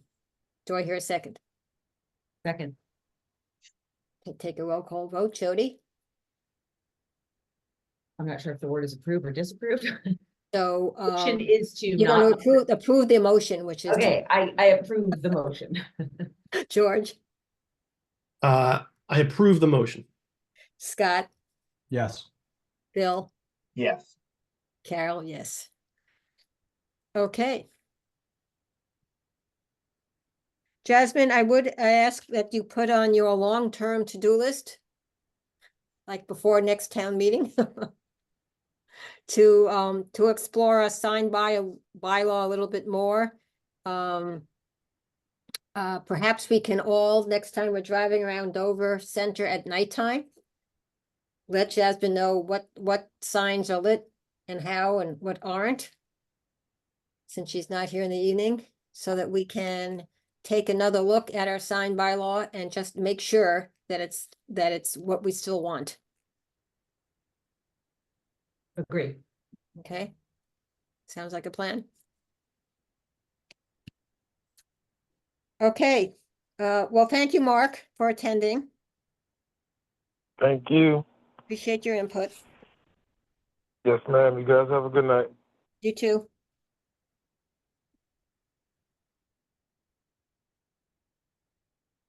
Okay, next site plan review.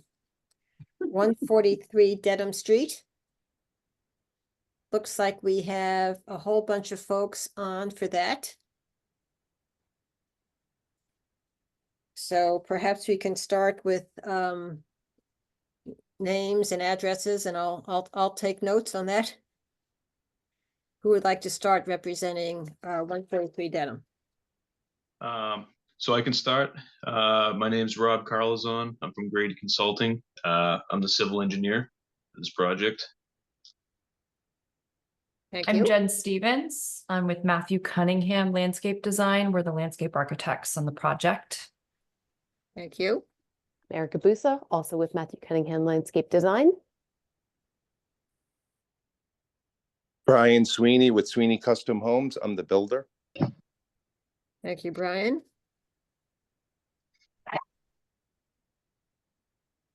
I'm Catherine Walkie. I'm the owner of 143 Dedham Street. Wonderful. Thanks for joining us. Thank you. And I'm Carol Vanderbosch. We're with Blackburn Architects. I'm the architect for 143 Dedham. Okay, Carol, would you mind spelling your last name for me? Yes. It's Vanderbosch, V as in Victor, ANDERBOSCH. Thank you very much. I'm Isabella Rand. I'm also with Blackburn Architects. Thank you. Anyone else? Yes, Mark Cooperman with EcoTerra Design and Consulting.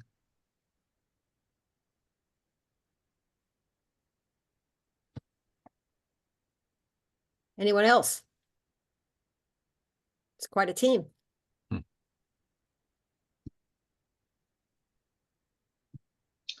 Okay, I'll turn this over to Jasmine.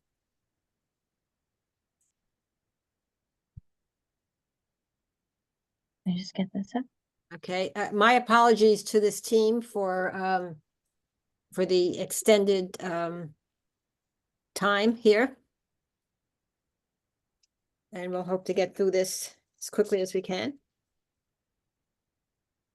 Okay, can you see the plans? Yes. Okay, thank you. Perfect. Excellent. So, this site has an existing single-family home on it with it had an existing single-family home on it with an existing swimming pool on the site. That is to be demolished to make that was demolished to make place for the new structures proposed. So what we have proposed is an indoor house riding arena that totals 17,633 square feet. Stables consisting of 18 stalls, a washroom, groom room, feed room, storage, and laundry room consisting of 8,249 square feet. A mezzanine with storage, laundry office, storage, office, lounge, and full bath at 2,597 square feet. A service building with a first floor, attic, and basement for a total square footage of 32,000. Each with 1,452 square feet, with the exception of the attic, which is 1,328 square feet, for a total square footage of 32,712 square feet of the horse riding arena. The construction also includes 3 riding paddocks, which total 50,154 square feet. Those are to be outdoor paddocks to the rear of the proposed riding arena. There is associated drainage on the site totaling 11,060 square feet and grading as well as landscaping, including lawn and asphalt and gravel driveway construction consisting of 28,898 square feet of impervious surface. So the total impervious surface of the lot is 58,056 square feet. This is under the 20% of the impervious surface of the lot, as the lot is 5.84 acres, but it is above the 10% impervious coverage required under the Dover Groundwater Protection District. So there is on-site recharge required for the runoff from the impervious surface on site, which the site does take into account for, and that drainage was constructed. So let me pull up the plan, go through these plans so that you can get a better visual. So this is the entire structure. This is the riding arena here. This is where all the stalls are, and this is the mezzanine showing on the second floor. This is just a better breakdown. So here you can see this is the stalls to the left and right. This hatched area up above is the mezzanine area, which you can see better here. So here they have the proposed storage room, office, a lounge, full bath, more storage, and an observation deck here. Again, this is superimposed over the stalls. And then this is the riding arena proposed inside. And then I'll pull up the site plan so you can see how this looks on this site.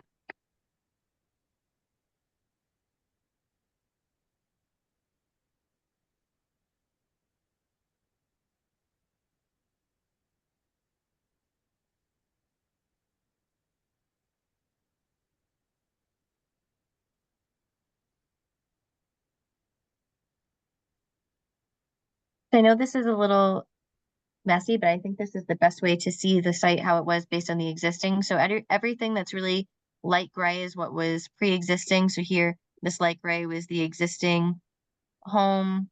This was the existing court that they had. This was the putting green. I believe they had a pool. There's an existing grass paddock here, an existing studio to the rear. So all of that is being removed, and what is being constructed is this dark line here. So you see this outline of the riding arena, this outline back here of the stables. These are the parking spaces proposed. The parking area, as you see, comes in off the street, goes around the proposed structure, around to the back to the 3 proposed paddocks.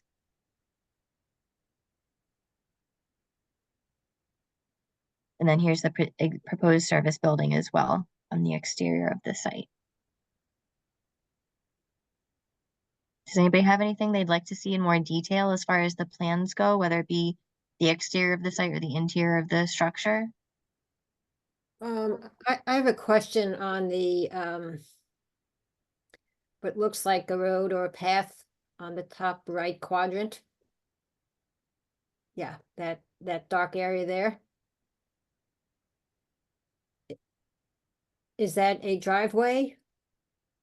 A path? What is that? Yep, that's a driveway. It's a, anything in that hatch color is a gravel driveway proposed. Gravel driveway. And does it literally end? Or does it go on to the, is that wetlands to the right, if I remember? There are wetlands to the right. Where we cut it off, you see that sharp ending there. Mhm. That actually connects up into the existing gravel dirt road that goes on to 129 Dedham Street. Mill Farm. Is that Mill Farm? Yes. Yeah. Yep. So it will continue. So it's not a dead end. Correct. Correct.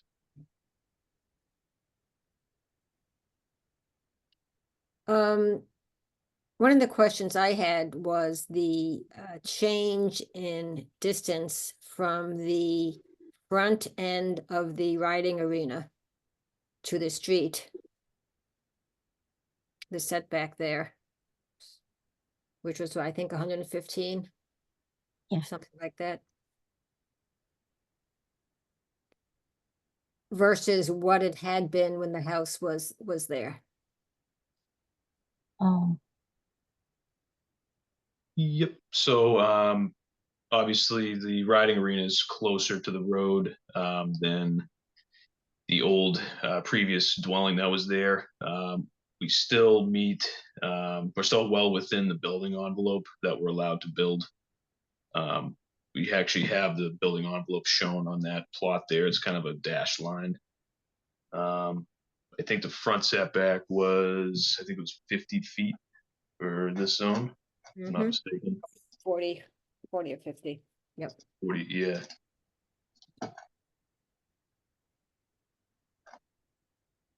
And is it, because I pass it every day, given where I live.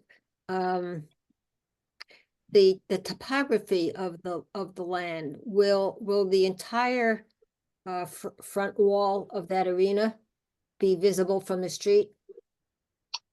So the way this is going to kind of lay out, so you can see the elevation of the, let's if you go inside the riding arena where I have that text, it says final riding rink floor, a riding rink floor elevation is 148.50. The top of foundation is 153.5. So if you can envision, the riding arena is actually sunk down into the grade about 5 feet or about 4 feet. And I do have a sort of a plot or a rendering just to kind of give you an idea if you want. It is a large building, so I do understand the concern with how it looks. But so that's kind of I don't know if I have the elevation shown on the road as well on there. Do you have any rendering of what the building will look like from the street? I do have, yeah, yep. I mean, it certainly would be nice to see the stable rather than the rink. Sure. I think I just need to be able to You should be all set to share your screen. share screen. Okay. Let me see here. Oh, there it is. Yep.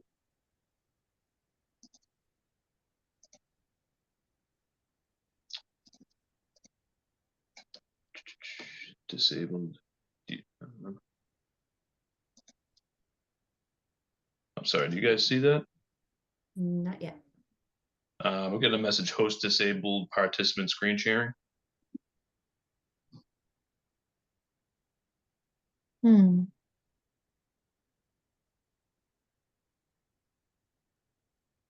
And try it again. Try it one more time. Okay. Yeah, it's still coming up that message. Hmm. I'm signed in twice. I don't know if I have it on my phone and the computer. Maybe it's I'm getting the same message as well, Rob, so I don't think that's the issue. Well, Jen, would you want to try to share your screen one more time? Because I have to expressly give you permission for you to try it, so I'd only given Rob Oh. permission. Okay. Sorry, if you wouldn't mind trying one more time, maybe it's. Ah, yes, that does work. Let me get that open. Thank you so much. Quickly, hold on 1 minute. Sorry, not to put you on the spot. Bear with me for 1 moment. Well, while we're doing that, I just have a general question, just out of curiosity. Is there a reason that the beautiful stable was not put in the front and the arena in the back? Really? Yeah, um, yeah, that's a good question, Carol. It wouldn't fit Ah, the other way around, unfortunately. But once it's built, you can come see the beautiful stable. Can you see my screen now? Yes, thank you. Sure. So this is the view as if you were standing, looking down the existing driveway from Dedham Street. And you are seeing the gable end of the building, but as Rob said, it's much shorter in stature than the home that was raised. And the front corners of the arena actually fall at the beginning of the parking court of the home that was demolished. So what was previously a parking area in front of this very tall home is now a nicely landscaped, more agrarian building. I think very much in keeping with the frontage of this stretch of Dedham Street. and the plantings that we see there in the front, those are currently existing? Yes, there are two mature, actually, there's several mature sugar maples, which we plan on preserving, and our construction team is taking all measures to make sure those remain healthy. There are also, there's a stand of mature evergreen trees to the right, which we're also preserving. And then we'll be doing some additional underplanting with shrubs and ground covers just to create a little more layering. So it will be very screened by existing vegetation, and we'll be enhancing that as well. And then, as you approach from Dedham, as you're driving by, you really don't even get a glimpse of it. It's only if you stop opposite the entrance and look down that you would really notice the building. So, and this is the approach from either direction along Dedham Street with those existing plantings.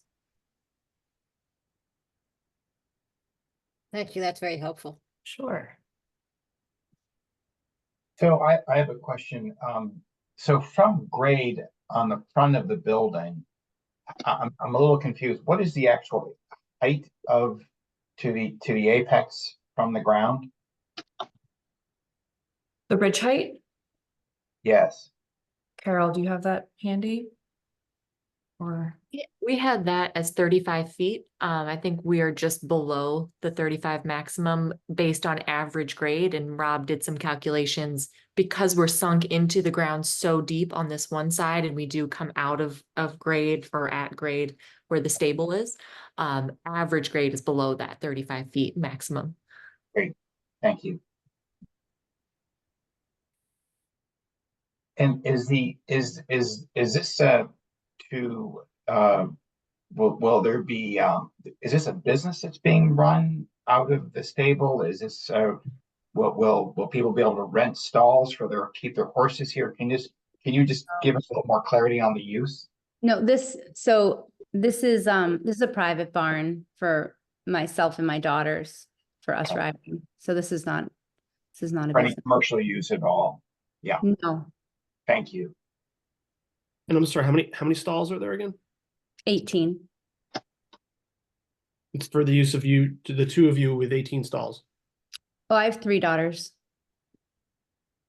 the 4 of you. We have a lot of horses.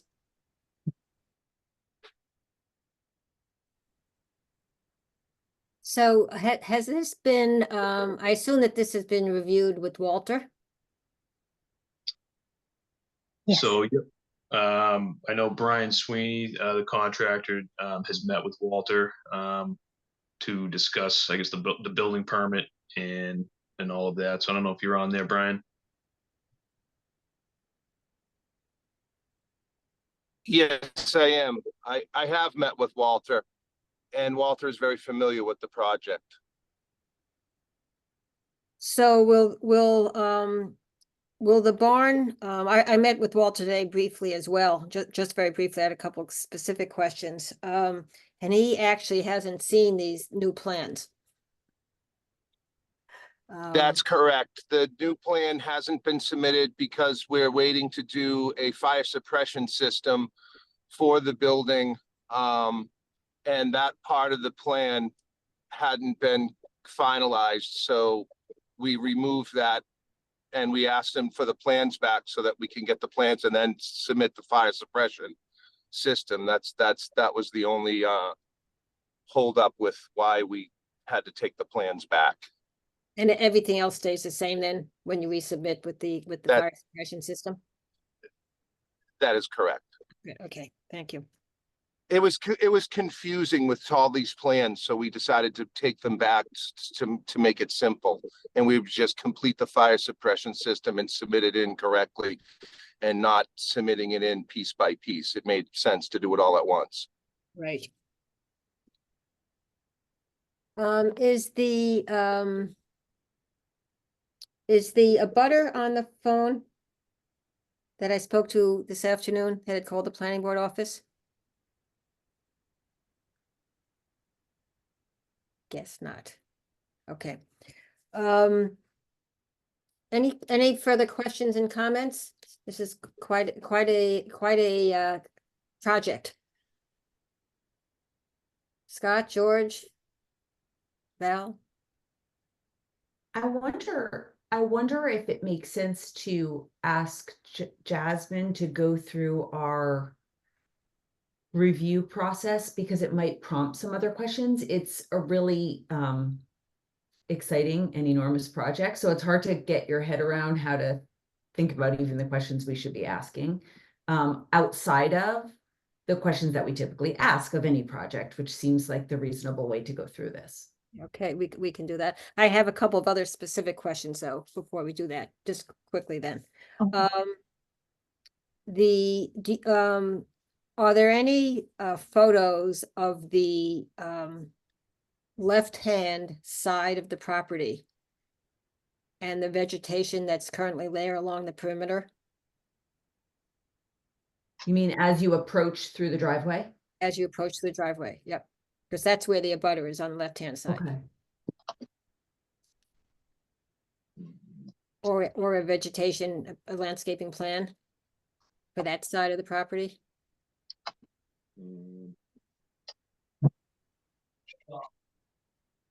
I don't believe I have one. To show you immediately here, I could probably dig one up. A landscape plan was submitted. And I could pull that up really quickly. Give me just a moment to find that here. And were there any color renderings submitted? I don't feel like I didn't see a landscape plan. Oh, planting and lighting. We have, is that what you're referring to? Exactly, yep. Yeah. And that So delineates the lawn areas versus the planted areas. Mhm. If you could pull that up, that'd be great. Jasmine, I think we have it on our drive as well. Yeah, I've got that.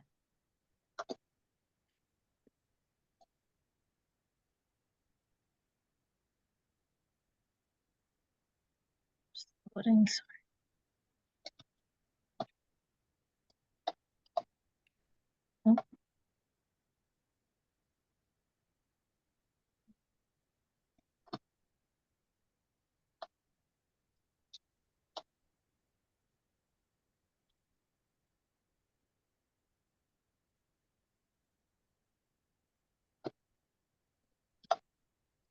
Oh.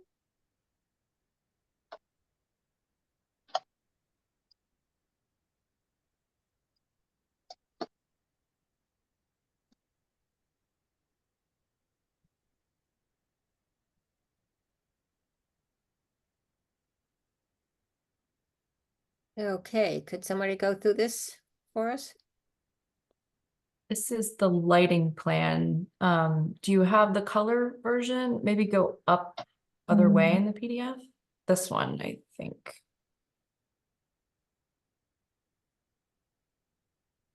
Okay. For some reason, it's not showing up in color on your screen. I see like a pale green and gray. Okay, it's definitely, it's just less vibrant, I guess, on the screen. Yeah. Basically the darker olive tone, those are all proposed planting areas.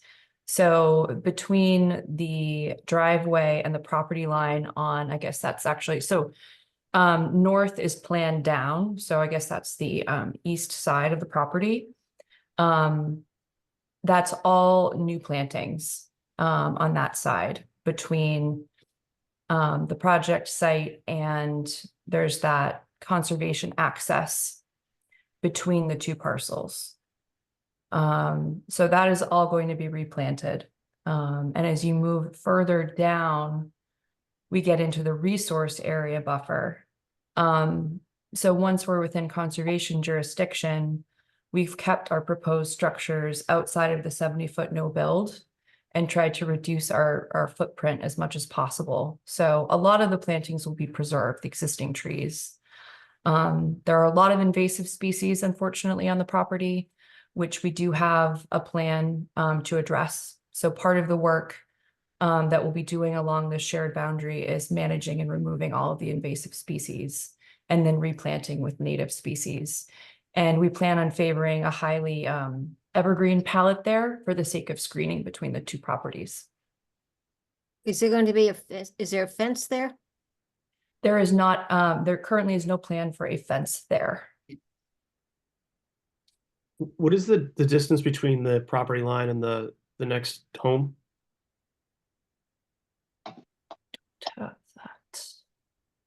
I don't know, Rob, if you have a survey that goes that far, do you? The neighbors have a fence on their property that is between my property, the T2R property, and themselves.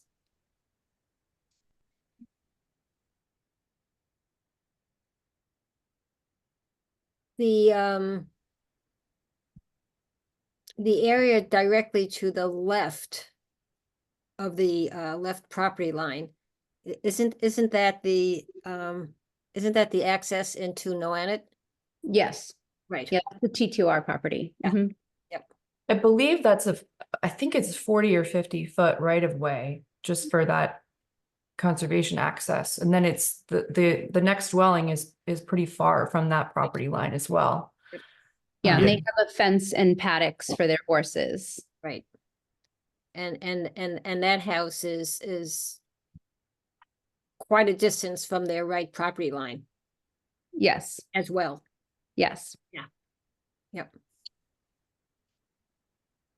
And we've shared with them our plans, those neighbors.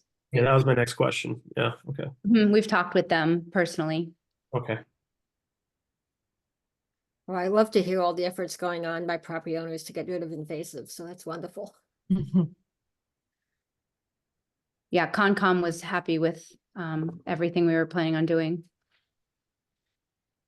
So has Concom issued a final approval of all this? Yes. Yes. Yes.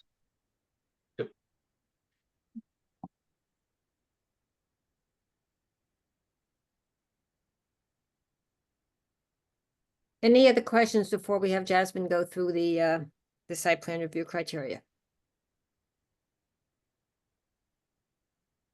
Okay, Jasmine, take it away. Right. So let me just pull that up.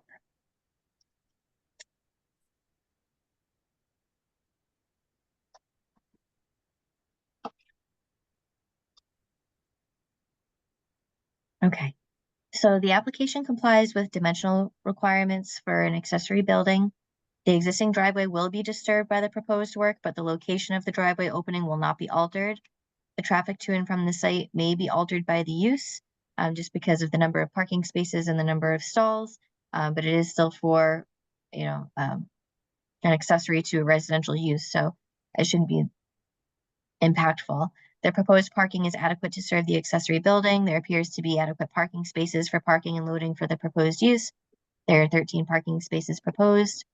The proposed landscaping and fencing material proposed to be in kind with the existing property and neighborhood. The fencing is just the fencing around the paddocks that I'm referring to. It is unlikely the structure will have a detrimental impact on the surrounding premises, as it is consistent with the neighborhood and applies with the building code. The requirements of an on-site recharge system for impervious surface has been met. The structure is designed and consistent with the character of the neighboring structures and has little impact on the open space and natural landscaping as the lot was previously developed. The proposed structure and associated grading will have impacts on the groundwater on the site since it's over 10% of impervious coverage. As such, as a result, the impervious surface recharge will be required on site, which it is provided for. The proposed structure will not impact town resources. It does appear to be consistent in quality and appearance to the existing neighborhood, and it does comply with all of the requirements of the zoning bylaw.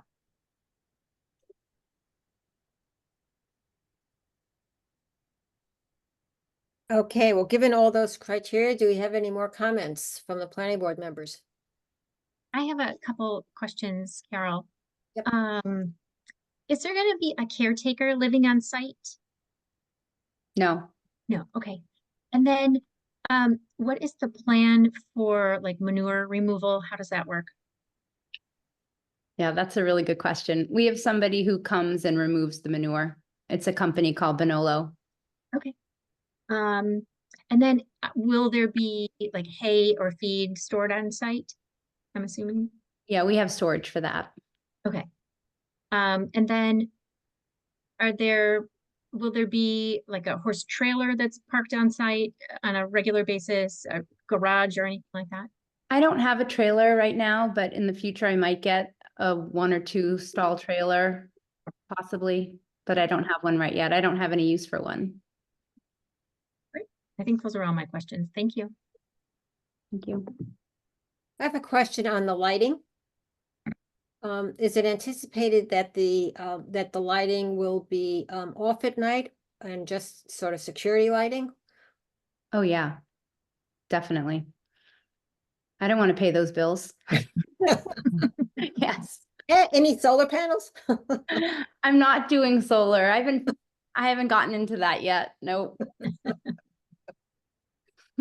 Well, we have a new solar bylaw coming to town meeting in May. You might find something inviting about it. Okay, I'll be interested in learning more about it then.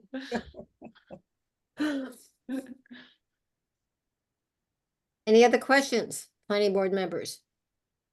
Sorry if I missed it in the description, but just for context, could you please explain the relationship to Mill Farm? Oh, so I also own Mill Farm, 129 Dedham Street. I bought that several years ago and I've been in the process of restoring it back to its glory days, renovating all the buildings, renovating the barn that Amelia Peabody kept her thoroughbreds in. I renovated her outdoor arena where she kept her horses, exercised her horses, her paddocks where she kept her cows.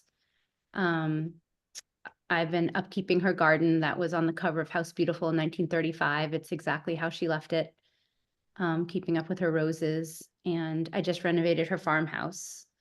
And I think she visits me every now and again. I think she's pretty happy with what I've done.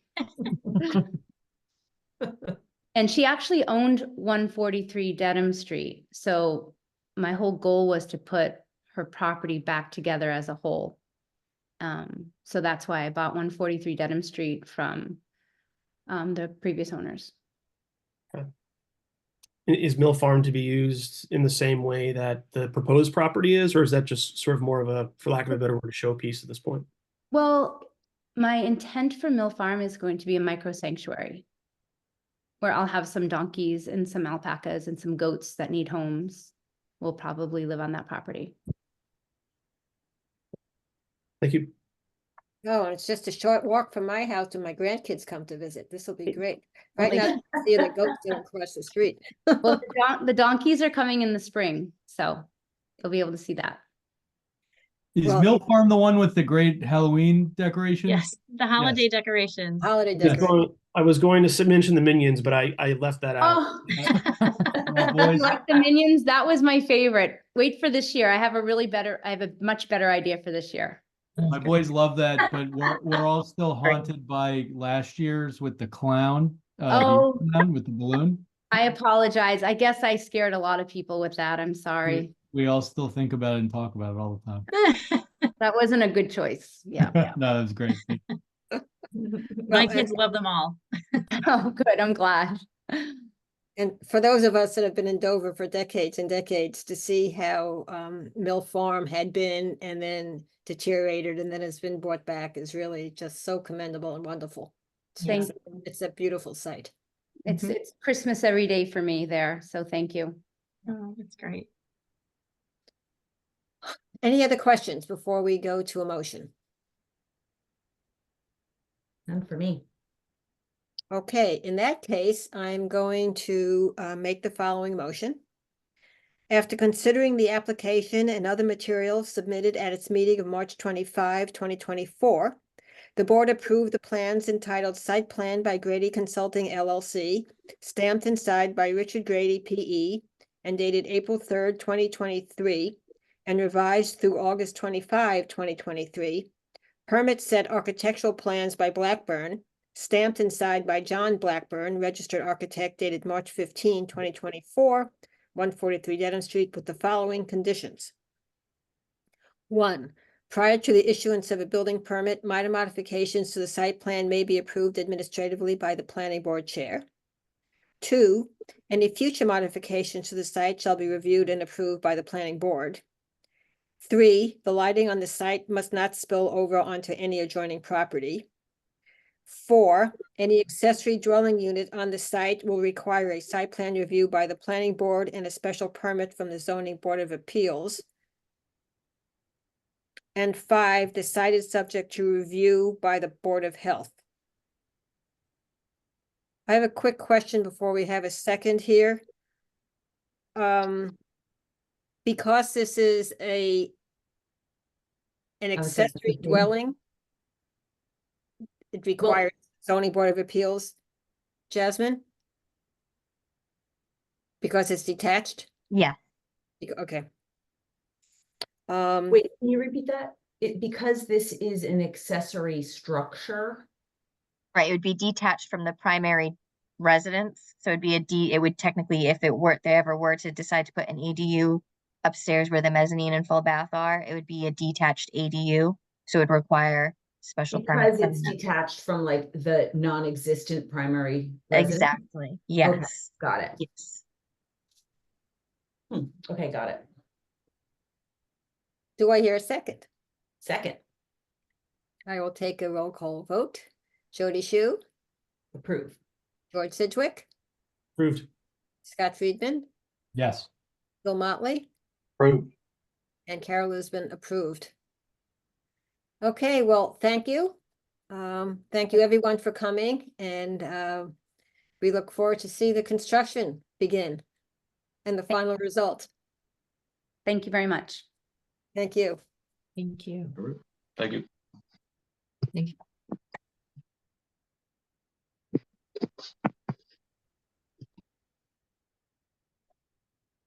Okay. We're just an hour and a half behind schedule, but it's been a busy day, busy morning, busy afternoon, and busy evening. The minutes of March 11. In your Pulling those up right now.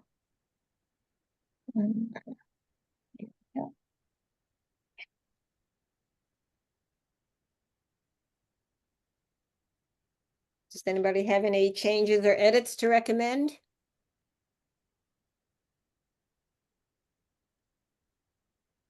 None for me. In that case, hearing none, I move to accept the minutes of March 11 as submitted. Do I hear a second? Second. And a roll call vote. Jody Shu, Approve. Scott Friedman, Yes. George Sidgwick, Approved. Bill Motley, Yes. Carol Lisbon, yes. Okay. And agenda item 3 are updates from the town planner. So as far as the the stormwater bylaw goes, We can take it. Kevin McCabe gave a presentation to the warrant committee, and hopefully has revised his presentation based on any feedback that he had. I don't believe Kevin is, it's still up in the air who's presenting at town meeting, Carol. It's still up in the air whether anything will be presented at town meeting. So, The draft on this has been, what Nina has received as a draft and what we reviewed as a draft doesn't seem to be no, so, the same. so Nina emailed, so Nina's had some major structural issues with the bylaw as written by the consultants. Major, like she's basically rewriting it. So she sent an email out today with some questions, which I forwarded to Val and to Janet Bowser, who are our tree specialists. So I will let Val take it from here. Sure. So Janet and I both weighed in on recommendations for some edits. And I think the last email I saw, Nina felt like those edits were going to work. So she has a town meeting this evening, so she'll be working on those tomorrow morning. So we should see something tomorrow morning. Janet and I attempted a couple times to reach each other this evening, but we are still trying to have a call with Nina tomorrow to just kind of review those edits as well and answer any additional questions that she might have. So I'm hopeful that we will have something for the town meeting.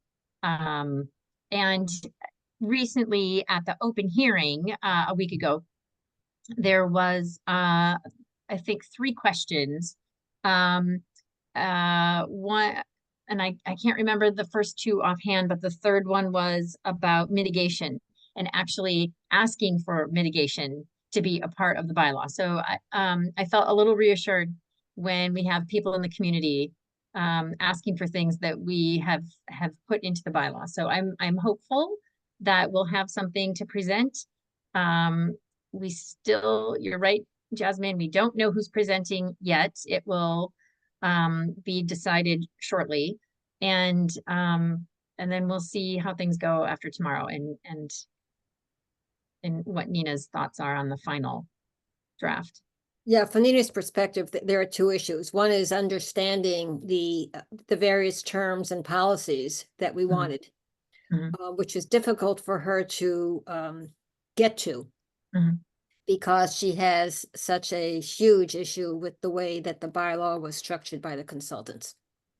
So she is basically reformatting is almost not enough. She's basically redoing the bylaw in a format that makes sense and is intelligible. And that is quite an undertaking. And then on top of that, it's a matter of getting the content correct from a policy standpoint.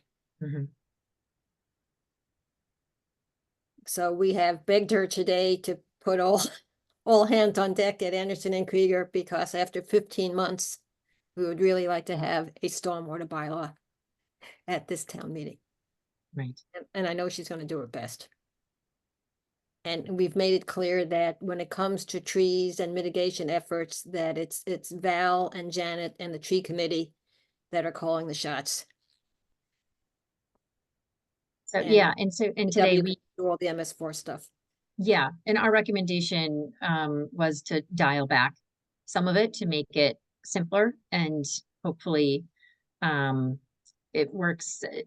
You know, like I said, Nina's feedback was that she felt like she could work with the new wording. So I think we're in a good place right now, and we'll see how things turn out tomorrow. And I know I did speak with Mike Blanchard today, our town administrator, and emphasized how important it was to get this thing done for this town meeting. So I know he appreciates that as well.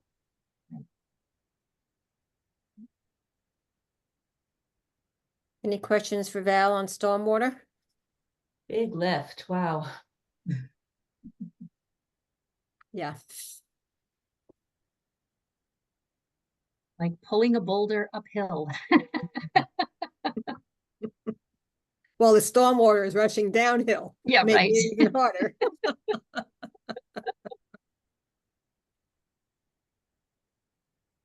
Well, again, thank you to Val, thank you for Janet, thank you to the tree committee for all the work that they're doing on this. Because they've been basically providing all the meaningful content to our esteemed consultants. So. The solar array bylaw? So we will hold a public hearing on this on our next meeting, which is April 8th. This has gone out to the newspaper and been published. So we are ready. I believe I sent everybody the draft of this bylaw in this meeting materials. Let me double check that, actually. I'm not sure. Is this the Maybe one I that's did been approved not. by Nina? No, this was just the most recent one that I had when I had sent it out. This is, yes, no, this is the one that was approved by Nina because we have the X under C and the A under O. So But yes, you this is the one that was, I believe so. Well, it's so Jasmine and I met with Nina last week, I think it was, Yes. during her office hours and went through the bylaw. And talked through the whole issue of which zoning districts we would allow this in based upon the conversation we had at our last meeting. And she said that it was fine to restrict it in the Conservancy district. And that given the rest of the districts in which it's allowed, that she didn't feel that the state would have any problem with that one little restriction, because by state law, we can't make installation of these arrays more difficult than a normal site plan review.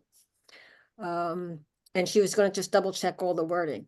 So I think we just need to double check that it was more than just the X. She was, wordsmithing it as well. And I don't think I've seen anything from her on No, that. the last one I had was from when we had just reviewed the zone was, The table, the schedule of use. yeah. So you might want to check with Nina because we need to get that posted, right? With Felicia. With Felicia for this, and we Yes. need to look at it as well. For the And public Carol- hearing. No in Okay. conservation areas, but yes on town-owned land, for Right, example. so the O district, which is open space or official, we're allowing it. Originally, when we talked about it at the meeting, we were sort of, at our last meeting. What ends up is that because it's both open and official. So for instance, if the schools or if the community center wanted to put in a solar array on top of a parking garage, a parking lot, cover. That's technically the- ground mounted, so. It's ground mounted and it's in the O district. So the recommendation was to leave it in. The fact of the matter is, so that's the sort of the official aspect of the O district, right? The schools and the town green, that community center. The open space aspect of the O district, by definition, the open space property that we have zoned as O is owned by either the town of Dover or the Conservation Commission. Some of it might be the Dover Land Conservation Trust. So by definition, the owners would have to decide that they wanted to take open space and put in a solar array. Which would be counterintuitive to why they accepted open space. And so the decision was that the decision would be made through a site plan review as opposed to a special permit. That was Yes. speaking to council, that was the decision that was rendered because special permit would be too restrictive. Is that what they thought? Because it's a special permit is more restrictive. Right. And special permit means that you can deny. And is that, my question was, is that fairly consistent with how other towns, approve or the solar panel arrays is through site plan review and not special permit? Yes. Okay, thank you. And basically because of the state law that pushes it. It's not unlike what the state's doing relative to the MBTA communities, right? Where you have to set certain guidelines and you have to promote the use. And we used the Lexington bylaw as our foundation. And Nina's comment was, "You like that one?" We go, "Yeah." She goes, "Good, because I wrote it." She handles Lexington. So she was just, we made a couple little tweaks to it. So she just needed to go over those. So she was very supportive of doing it as she did in Lexington, a short bylaw and then the regulations. So once we Right. get all this approved, sometime, in June or July or so, Jasmine will take all that other stuff, put into a regulation. We'll have a public hearing and handle it that way. Speaking of Nina, did everybody see that she was the lawyer in Nantucket on the short-term rentals? Yes. That was a big one. So it's in the regulations where we would address things like the issue Bill brought up at our last meeting of, somebody putting this at the bottom of their driveway or something like that, that kind of stuff, or no? Well, it says that all these setbacks have to be adhered to. Well, yeah, I mean, that one we said was already sort of, the setbacks were there. I think the one that maybe came up was around size considerations. Did we ever? So all the dimensional requirements, okay, have to be met, which is front setbacks, side setbacks, rear setback, and lot coverage. So if we have currently I don't have it right in front of me, a 1 acre, lot coverage of 40%, then you can't put a solar array on between the solar array and the house. Mhm. In any other dwellings, you can't have more than 40%. it's So literally an it gets accessory treated like any dwelling, any accessory building, I should say, from a lot coverage standpoint.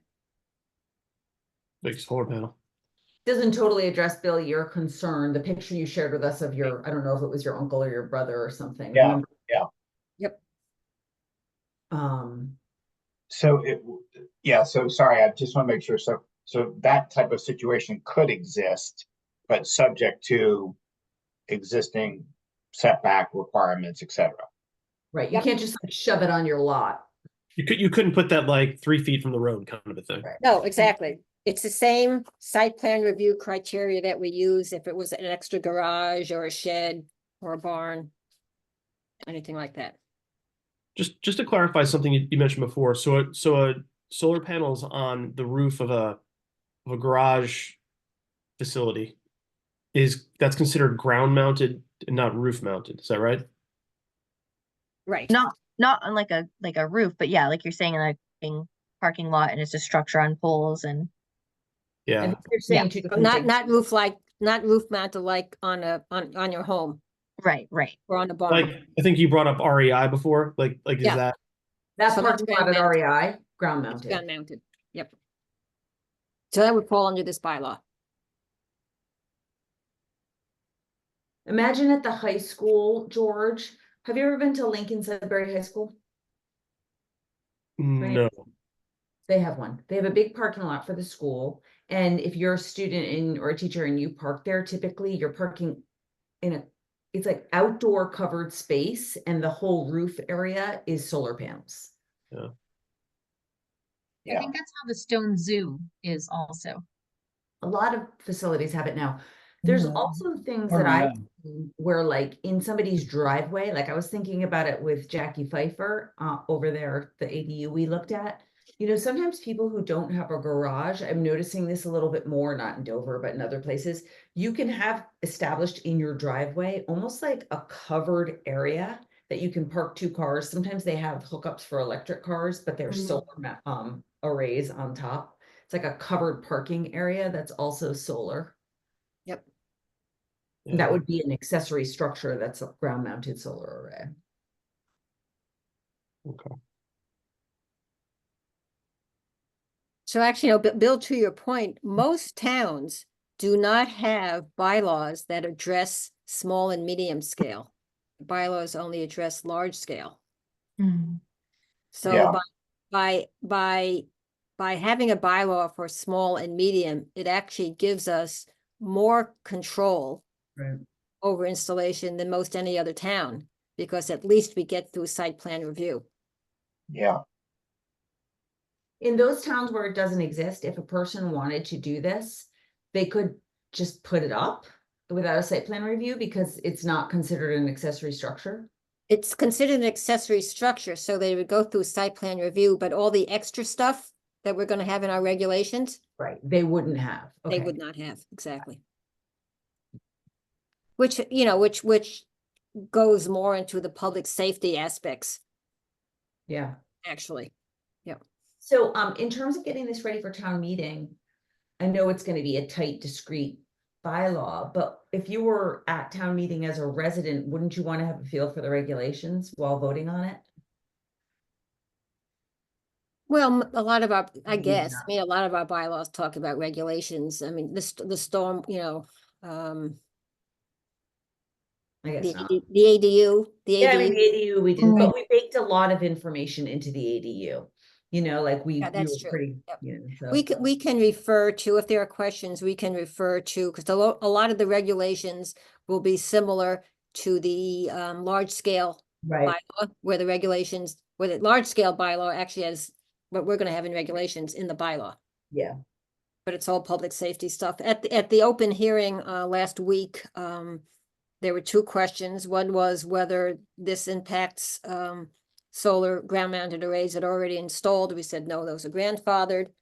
I can't remember what the other one was. It was also innocuous. So Right. the presentation is basically done. If you didn't attend, then thank you for those that attended. But it's on YouTube as well. And once we get Nina once we get the final from Nina, hopefully in the next day or two, for posting for the public hearing, then we'll go through that. If we have any questions at the public hearing, Jody, to your point about regulations, we can add them into the Yeah, presentation. right, exactly. So I'd say we're 90% there. Just one other question, the MBDA consultant contract that expires, did we get an extension of that? Not heard back yet. I've reached out to her again this morning because I had a reminder in there to reach back out. So I just emailed her again, but I'll just call tomorrow if I haven't heard back. I don't have her exact line. I have Chris. I'll just have to ask to be transferred, which is fine. We only have 4 more working days until it expires, so. Yes, and Jeff did get us, I think I forwarded it to you, some like great that. slides to go over at the presentation, which is excellent. It would be nice to be able to get some more work out of him. That's 2:00 on Wednesday, right? Not 2:30. Yes, at 2 o'clock because Jeff asked if it could be at 2, so he would have time to present because he has to be somewhere at So 3. this is the, we're gonna go quickly. I see all the yawns. This is the meeting of the Dover Housing Task Force. And Jeff Davis, which one is? Yes, this is Jeff Davis. Jeff Davis. I have a Jeff- note on my desk. Oh, that's cheating. So Jeff Davis of our consulting group will be presenting to the task force with a recommendation on how to proceed. So in identifying which area to go to the state with for MBTA community zoning and for developing specific zoning criteria for that overlay district. So hopefully it'll be a very substantive meeting and hopefully we'll have some decisions made and can really move forward on that. My only update is a request that, there are 4 bylaws that the planning board is involved with for the town meeting. Obviously, the construction hours and the solar bylaws are we own. And, but we've also been very involved, or some have been very involved, Val, with the tree bylaw. There's the stormwater management bylaw that involves all the tree committee stuff. And then, of course, the selectmen are also going to be asking for somewhere between $50,000 and $100,000. They'll have a definitive number for town meeting for a housing consultant to work with the housing task force. And at that point, really the entirety of the planning board as we proceed to really address housing in Dover and coming up with a plan and approach to be proactive on 40B and MBTA and multifamily and so forth. So I would just urge all of you to be able to give a elevator speech to anybody you meet at a park or at a grocery store on those 4 bylaws between now and town meeting, and that will be helpful. And if folks are supportive, then urge them to come and to go to town meeting because it would be nice to get all 4 of those approved at town meeting. Jasmine is still working on the web pages for the Housing Task Force, and you'll be able to see an awful lot of educational material on that very, very shortly. Our April 8th meeting will be the public hearing on the solar bylaw. And April 22nd ends up being the first night of Passover. I don't know how I missed that whenever we set up the schedule. So we need to reschedule that. And Jasmine, maybe tomorrow you can have Sue send out an email with some other dates that either that week or the week after. And we'll do Just off the top of everybody's head, is there a day that everybody knows either doesn't work for them or a day I need to avoid when I'm trying to set that up? the week of April 22nd. I know that I am unavailable the following Monday, the 29th, just as a, for. Okay. You might not get the whole group, but, So I'm just taking a look. The 24th, I'm unavailable. The 24th, you're unavailable as well? So maybe Tuesday, the April 23rd. I don't have any other committee meetings then. Yeah, that's tough for me. That's stuff for you, Bill? Yeah. That whole week gets tough. Okay. Was it, Jasmine, were we planning to go over the village center that day? Was that the date we had talked about? Yeah, I thought so. Well, whenever we go over the village center, it's going to be very important, obviously, Bill, that you be there, you and George. So maybe, Bill, if you could send to Jasmine some dates, either before the 22nd, so either the week before or the week after, that work for you? I can't do the week before. You can't do the week before. Is that school That's vacation? Vacation. Ah, okay. Yeah. So then we're talking about the week of the 29th. We have to have a meeting scheduled then anyway, just in case something comes up relative to the town meeting. Right. I could probably arrange how does the 30th work for people? Could that work? It's a Tuesday? It would work for me. Works for me. Works for me. Let's just schedule it for the 30th then. Yeah. Okay. Don't 30th. delay, grab Yeah. it.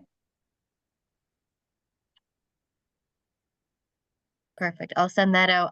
I'll send out a cancellation for the 22nd. And then I'll send out a new link for the 30th. Perfect.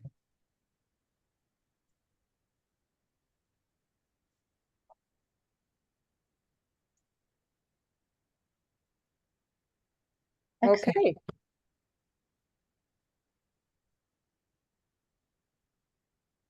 Well, a long meeting, but a very substantive one. And I think, yes, we have some work to do on the ADU procedures and regulations, but I think we also learned a lot. And it was nice to have both the detached and attached tonight. And So they were, can- I think, a reasonable crowd, that Claybrook crowd. Yep. So that was helpful, as opposed to somebody who was confrontational about it. Right. Yep. And it doesn't get much more complicated than that, No, because you've got the variance and you've got the special permit and you have options. So. Yeah. Yep. it is a really amazing requirement, the 2 staircases. Yeah, I agree. I'm really surprised by that. To Mark's point, we have 2-story homes. I guess it's what do you think that is? Like, I mean, I guess you mentioned that to me today, that the idea of escaping, from a fire. Yeah, it was news to me today when I was talking to Walter about it, and he said, well, it's a state law. And I guess it had been a federal law, and then federal changed it, their building codes, but Massachusetts amended the federal code to make it. Walter he said, the federal code is like this. And then the amendment to the federal code by Massachusetts is like that. And he actually has gone through and put a red mark next to everything in the federal code that is amended in the Massachusetts code so that he can use the Massachusetts code. So Massachusetts, right? I think that it does raise, you know, for me, a little bit of a question about the 900 square feet, because, you know, requiring, it only applies to detached, I think. Well, I guess not. I mean, if you put an attic ADU in your primary residence, do you have to figure out how to get a second staircase up there? Yep. Or in the basement, you need to, in the basement and the attic. The basements are easier if you have a walkout. but Yeah, you if can you have do a walkout. Like Yep. bulkheads are a lot easier than. Yep. A second set of stairs through We're your not house. going to see a lot of second story ADUs for that reason, in my opinion. Well, so you go through the expense of doing something outside, right? Instead of using up space inside. In other words, 3 Claybrook can easily, Right, they can do it. they can But easily it's do it. expensive. It's expensive, right? But they can do it. Right. And I think we might see a net result of people, you know, putting in an exercise room. I don't know. Yeah, who But knows? anyway. I don't remember that coming up at all in the years that we've been talking about ADUs, right? Me So I was really either. surprised today. I was really surprised Yeah. by it. Yeah. Yeah. Yep. I think typically historically ADUs, you see a lot of like in-laws or family who need help with healthcare, and they're generally not on the second floor anyhow, historically. Yeah. I mean, the old granny flats or the, you know, the doctor's office or the dentist office next to their, you know, attached to their primary residence type thing. And you might think about like an attached garage and the living spaces on the first floor, not necessary for a really true ADU. Yeah. Yeah. But still it was surprising. Yep. All right. Okay, wonderful. Well, thank you, everybody. I'm going to make a motion to adjourn at 9:58. Second. Phew, at least it's before 10 o'clock. You're getting to be Everybody's- like the Conservation Commission. Oh my God, that's right. This is early. Everybody say aye. Aye. Everybody, wonderful. Thank you, everyone. Thank you. Thank Good night. you. Bye. Good night.